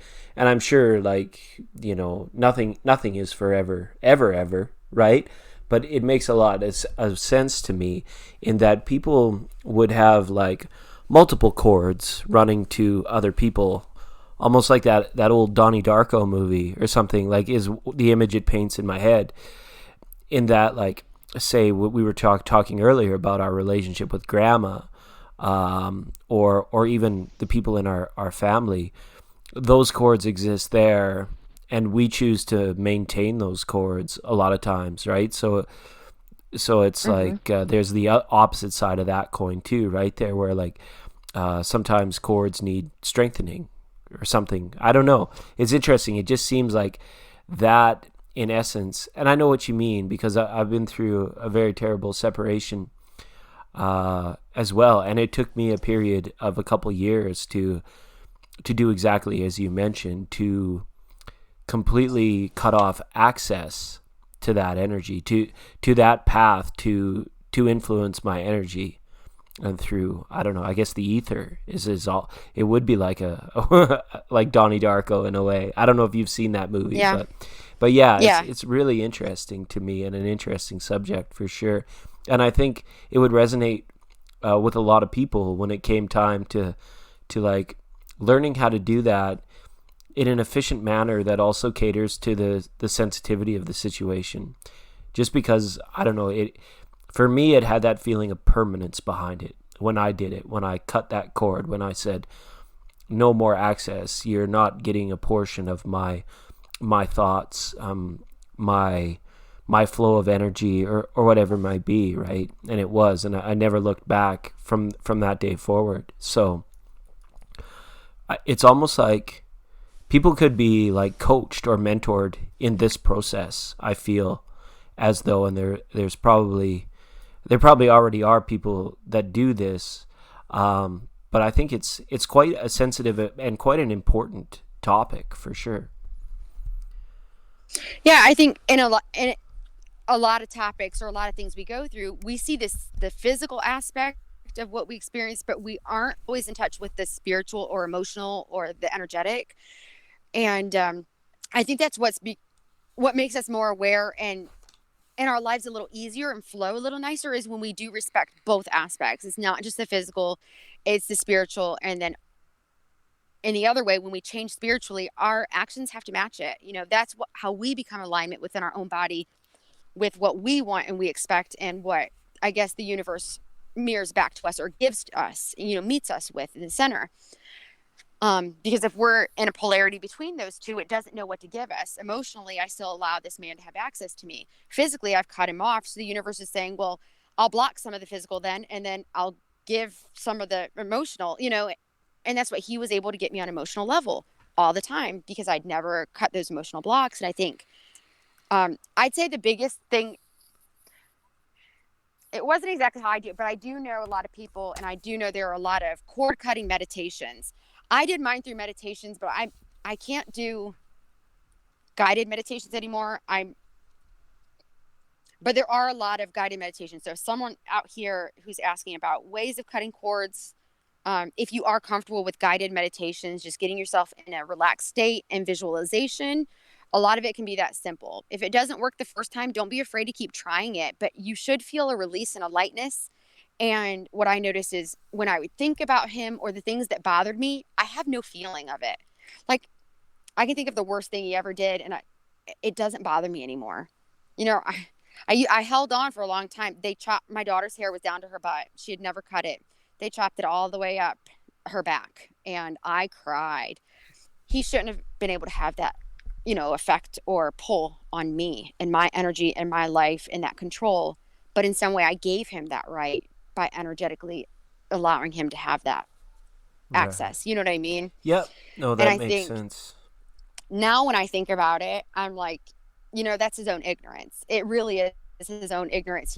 He doesn't respect my daughter's wishes, but it's okay. It's just hair. It grows back.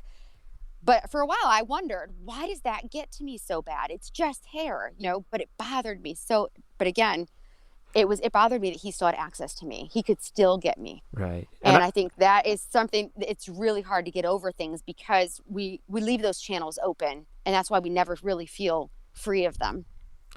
Well, absolutely. And I think that cutting of the hair, there's something more energetically involved there, and I think it goes back to the divine feminine. There's something sort of a mystery unexplained with that, because I've seen ladies before that they're absolutely devastated after a haircut or needing to cut their hair or something like that. So I think that's a whole different ball of wax for sure. But I completely understand what you're saying about that, and it's interesting that the analogy or the metaphor of the cord is there. I don't know, from my side of the coin, when we've been in this portion of the discussion, it goes back to me to like more of an image of a doorway, like lock and key, door frame and actual like physical barrier being there, right? Where there's a little bit more control about, leaving the door wide open, leaving the door open a crack, having the door closed but not locked, or having the door locked and throwing the key, down a bottomless pit kind of thing, right? So right. Yeah, and I think I'm just lost in the nuance or the technique of the analogy itself, but I feel like I can completely resonate with what you guys are talking about, and how you achieve that through stillness, through meditation, and through going within to find the proverbial scissors that you would need to cut that cord, because I'm sure it required a certain amount of energy and I guess what's the other word? A certain amount of energy and conviction, I guess, for you actually to sort of firmly instill that within yourself for your higher good, for your greater good. But yeah. Sorry, I was reading Aria's comments about the ritual aspect. A ritual doesn't have to be a bad thing, but I think we live in a physical world, and sometimes doing something physical has to be part of our spirit actually taking it on and feeling it holy. So I agree with that, but it does hit us. It solidifies it within our soul. It gives us more of a power behind it than just saying, "Oh, I cut cords." Yeah, right. You probably can do it that way, but it's not going to solidify it within your soul, and it's not something that you're going to actually fully take on with your heart. You almost have to connect to the heart, and that's why I say meditation sometimes works best, is because we can be more in connection with our subconscious mind, more in connection with our heart and our higher selves, and more in connection with spirit to align those things within the body. And then I wanted to touch on, Skerka had a question about attempting to cord cut. Synchronicities do not always mean that you should keep a cord open. If you're trying to cut a cord and then right afterwards you keep getting synchronicities, it might be, hey, you're onto something. This is what you're supposed to do. Cut these cords so that you can align with spirit.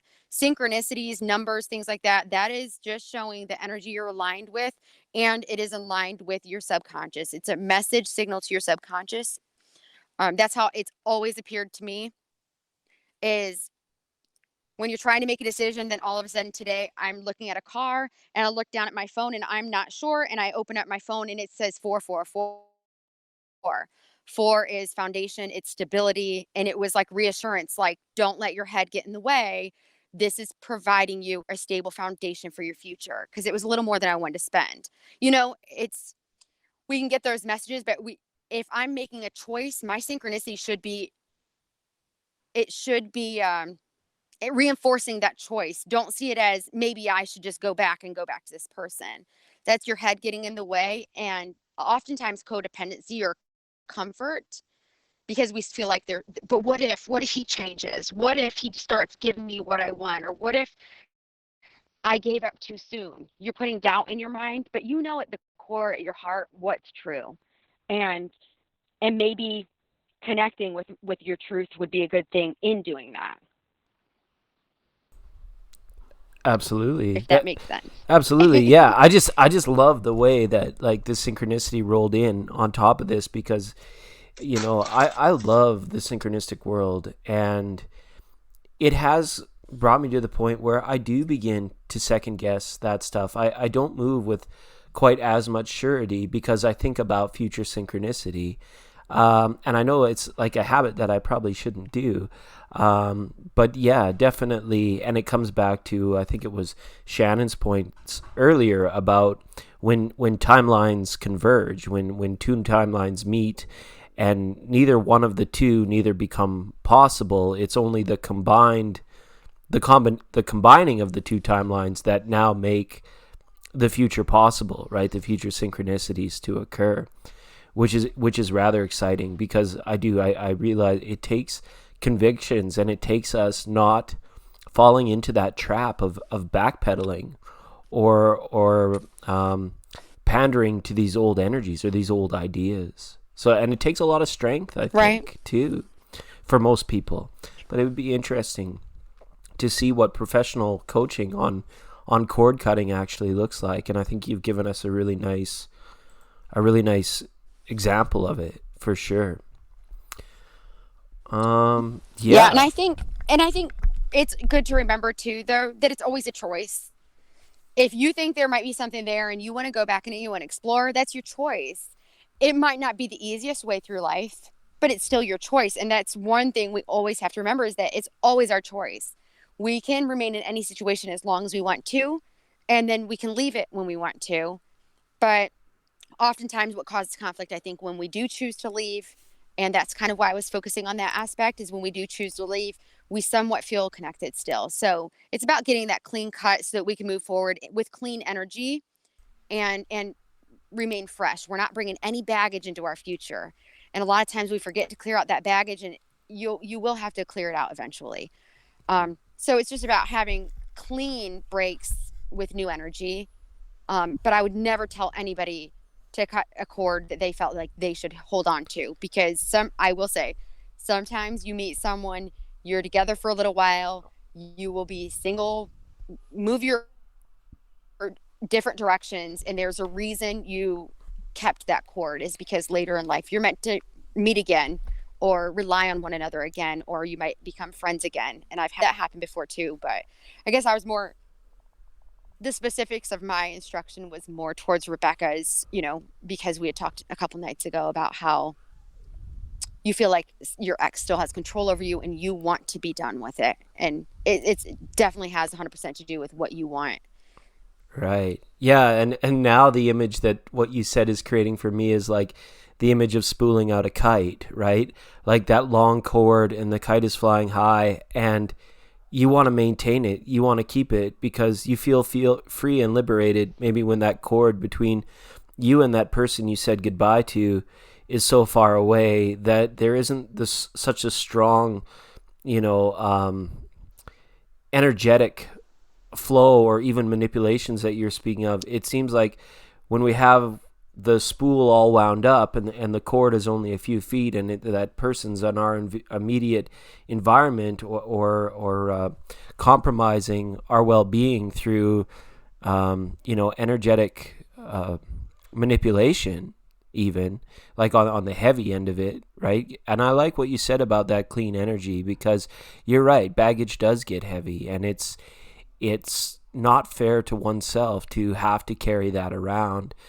But I think, when we look at that cord analogy for relationship, energetic influence post-relationship, I think I like to add to it by saying, like, if you treated it like a spool of yarn or the string that keeps your kite on, you can spool it out and give yourself all that freedom without cutting it. And then at a time of place and choosing, maybe somebody starts raveling it up at their end, and then you begin to draw closer again. Yeah, absolutely. Yeah, so I don't know. I love that you guys came in with that beautiful analogy for what that is, because you hear it a lot. Cut the cord. That's kind of it's not cliche, but it's getting there, right? Cut the cord, but it still is very valid, right, through the application, and I guess as a teaching tool for helping people to walk away, to let go, things of that nature, right? Yeah, I think if we want the universe to match us with a clean start and a new stable foundation, and even if our mindset has changed and we need a healthier foundation, we can't bring the energy of the past with us, especially in a relationship. It's not fair to us for part of our energy to be tethered back, but it's also not fair, I guess, to our partner, because they might be trying to connect in the same way that somebody else is already connected to you. And I think that's when someone still has a pull on your heart, it's hard for you to give your whole heart to someone. The cords get tangled. In the same way, if someone pulls, and we have to think about that when we do try to start a new relationship. Oftentimes, we're starting it, I guess, with a little bit of clutter, but that person will feel it. They will feel it 100% every time. And they won't know what it is, but they'll feel something that doesn't feel right. And I think even sometimes other people will think their partner is cheating. And it's because they just feel that you're not all the way there. And you're not ever going to be all the way there unless you are clean of anybody else's access to your energy, to you. Yeah. I like that. That's right. And the cord analogy is even more versatile. Like, you're exactly right. The cords get tangled up, or you cross your fishing lines, and now it makes it impossible for either person. And it can become so tangled that the only option is to cut the line. And it might affect more than just you and the other person at that point in time, right? So, it's really interesting. I just wanted to pause for a second and say welcome to Magic Intuition. She has a fun point here that she was watching or come to the conclusion that Princess Diana and Marilyn Monroe were possibly and perhaps the same consciousness moving through both ladies, as they both had similarities and they died at the exact same age, which is interesting. My conspiracy mind doesn't let me believe that I think Princess Diana still walks the planet, but that's just me in my own weird way. And Marilyn Monroe, there's that whole essence of mine too. Of conspiracy around what happened back then in their lives, and I guess like the ultra famous, about either dying or maybe just disappearing from the public eye, one or the other. But it's an interesting point, because that gives way. I've heard people talking, about the time travelers, in terms of like reincarnation or past lives. There may be certain beings or essences or spirits out there that are capable of doing it almost in real time, like how we would catch a 7:30 train to be in another city by 9 o'clock. Like they almost would do this and say, these are the vessels, these are the people, and this is the path that I'm on. But it almost happens like all in a day's work, where it's like we're looking at like, okay, well, I lived this life for 80 years, there might be a certain part of you, and I know it goes back into dimensionality, but a certain part of us that comes in and experiences maybe like a nice tasty ice cream cone on a hot day as an experience to be aligned with source, to be aligned with God, and we become ultra sensitive to how awesome everything is. And then the next day, maybe we wake up and it's Monday morning and it's cloudy and rainy and we go back to the humdrums. But in that time, this part of our higher self, this time traveling higher self, came through, uplifted, enjoyed spiritual cohabitation with you in your body, and then moved on into another person or into another vessel where they're continuing to experience things at a much faster frame of rate, or like I said, through like a bit of space-time manipulation or whatever might be possible for things, for spirits, right? I don't know. That probably sounded really weird, but right. I don't care. But yeah. Princess Diana and Marilyn Monroe. God only knows, right?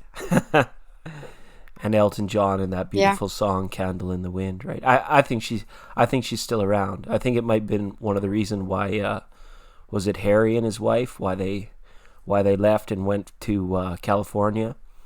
I think she might even be up in the Sierra Nevadas or just living life somewhere completely amazing, away from all of the bullshit that she probably knew was coming down the line, right? But that's just my conspiracy mind. We'll move on. I think it's possible, but I wouldn't know. Right, and I don't know either. This is just me being silly and talking about eating ice cream with Princess Diana and all that stuff. But you know what? This has been fun. We're coming up on a couple hour mark. I guess we can go around and ask for any last questions or any last comments that you might have, Christina, before we start looking forward to the next time that you're with us. Sure. Absolutely. Well, we can see if there's any questions first. I don't have any big comments I feel the need to speak right now, but if anyone has any other questions. Yeah, absolutely. We'll give the chat a minute. I'm not sure. It seems like we're pretty good. We were probably less than half a minute ahead of any delay, but the delay seems to stretch out. The longer the stream, the increase in delay. I don't know if that's just something I'm doing wrong on my end, but I'm really glad this was a success, that the audio came through clearly on both ends, and we were able to have this with our tribe, with our virtual tribe tonight. And I'm going to go ahead and record this so that we can have it as a resource. And I don't know if you want to make this a regular occurrence, maybe every couple weeks or once a month or whatever you're feeling. You can let me know, and we can do it all again. And that's good, because in that time frame we can build up a list of great topics and more great ideas to talk about, right?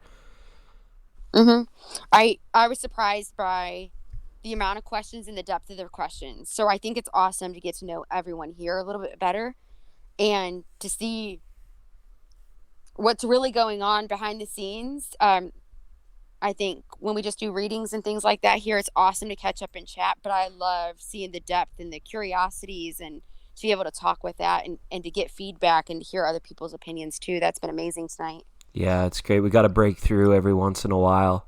So yeah, it's really exciting. Okay, I think everyone is just in their thank you phases, and we want to thank all of you that have stayed with us and chatted with us throughout this conversation. I don't know if it's a vodcast, a podcast, but it's a really nice format, and I really enjoyed it. Yeah. Okay. Rebecca.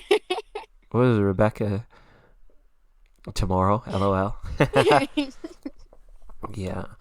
Rebecca, I'm really encouraging Christina to start a podcast or a platform of any kind. I think it would be completely awesome and could help so many people, but I don't want to influence that energy too much. But I hope tomorrow and every day too. But well, I said I would try this and see how it feels, and it was a possibility. So right. Well, that's good. That's good. And good vibes from it and off it too. So yeah, thank you so much, Christina, for all of the times that you've been in the chat room and helped keep me level-headed and people with the really sensitive and heartbreaking, situations that they arrive here for readings for, that you're there for that support and aftercare to anybody through text and chat that needs it. And I'm super appreciative of you as well, and all the amazing people that come here. So yeah, and I love that you provide a platform where we're open to do that. You don't feel like it's stealing from you if we're able to talk freely and help others in the chat. And so I want to thank you for creating the space. You create a very warm, welcoming space. That's why everyone here comes back over and over again. It's amazing. I appreciate that. And yeah, it's for like core people and tribe people. We don't get the turnout like we do when we put free live tarot in the title of the videos, but a live stream like this, I feel, has exponentially more value, even though it's like for our close friends and core people that are awakened at this level. And I'm hoping that will grow too. I'm hoping that a lot more people will, not just circumnavigate this space because, it's because there's not anything immediately in it for them, but we can hopefully cast our nets and catch a few people that want to explore these same kinds of things with us, and for the greater good of it all too. So. Absolutely. Right. All right. And with that, I guess, shall we reconvene? Should we bid each other a dusty and a happy trails to one another? Yeah, I should probably get my kids to bed soon. Get those kids to bed. Yeah, I got to be into work early tomorrow. I think I'm up for 4:15. Oh, it's not going to be fun. But yeah. So maybe not tomorrow. We'll be doing the free live readings again on Sunday. I'm hoping to open up the space a little bit between now and Sunday for just the few of us that like to come and relax and chat, and we'll play more jazz for you, Christina. I love jazz. We could roll out with a little bit of jazz if we wanted to. We'll just go ahead and turn it back on, and everybody's free to move about their living room and the country at their leisure. So thanks again, Christina. Big ups, big thank yous. And we'll talk more over Instagram, and hopefully we can bring this program back again, maybe same bat time, same bat channel next week or the one after. Sure, absolutely. Cool. We'll chat about it later. We'll look at schedules. Okay. All right, sounds great. Thanks so much. Sounds good. Thanks for having me. Yeah. And thanks for everyone in the chat. Thanks everyone in the chat.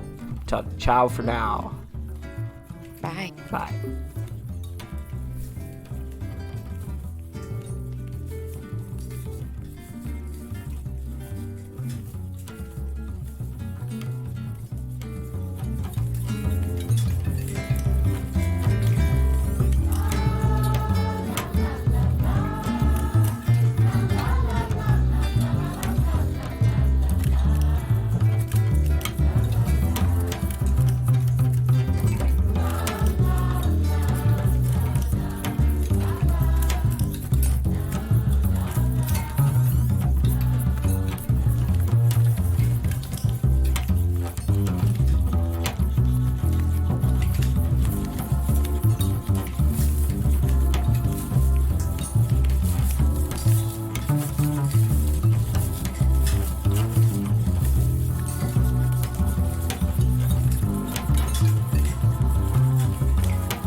to feel in heaven when my lover's near.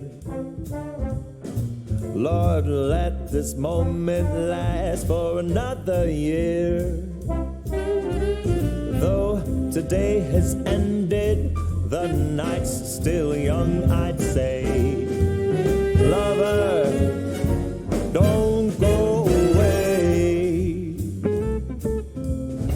Let it be the thing that I am longing for. Let's fly out from Manhattan to the California shore, just to watch the ships at night on the San Francisco Bay. Oh, lover, please, please stay. Don't say you have to go. Don't say you need to run.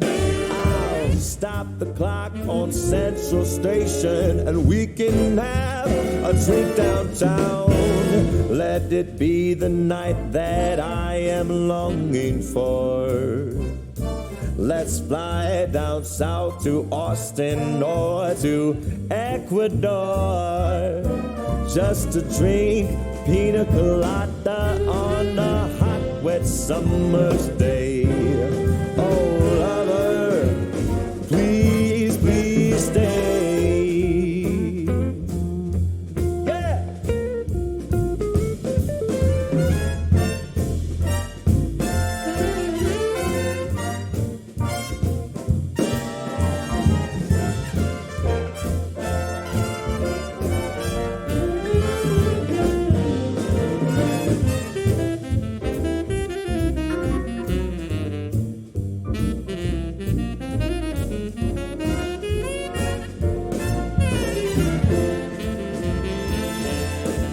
Don't say you have to go.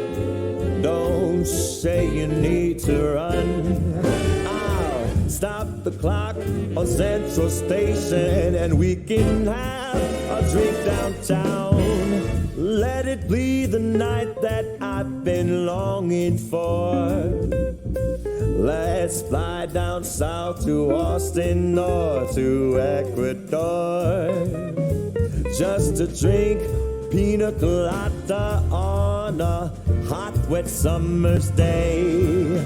Oh, lover, oh, lover, oh, lover, please, please stay.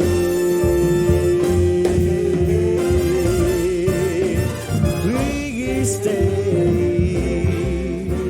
And while we would love to stay and continue on, we're gonna have to say goodnight. Thank you all so much for joining us on the 99.9. Special thank you to Christina L.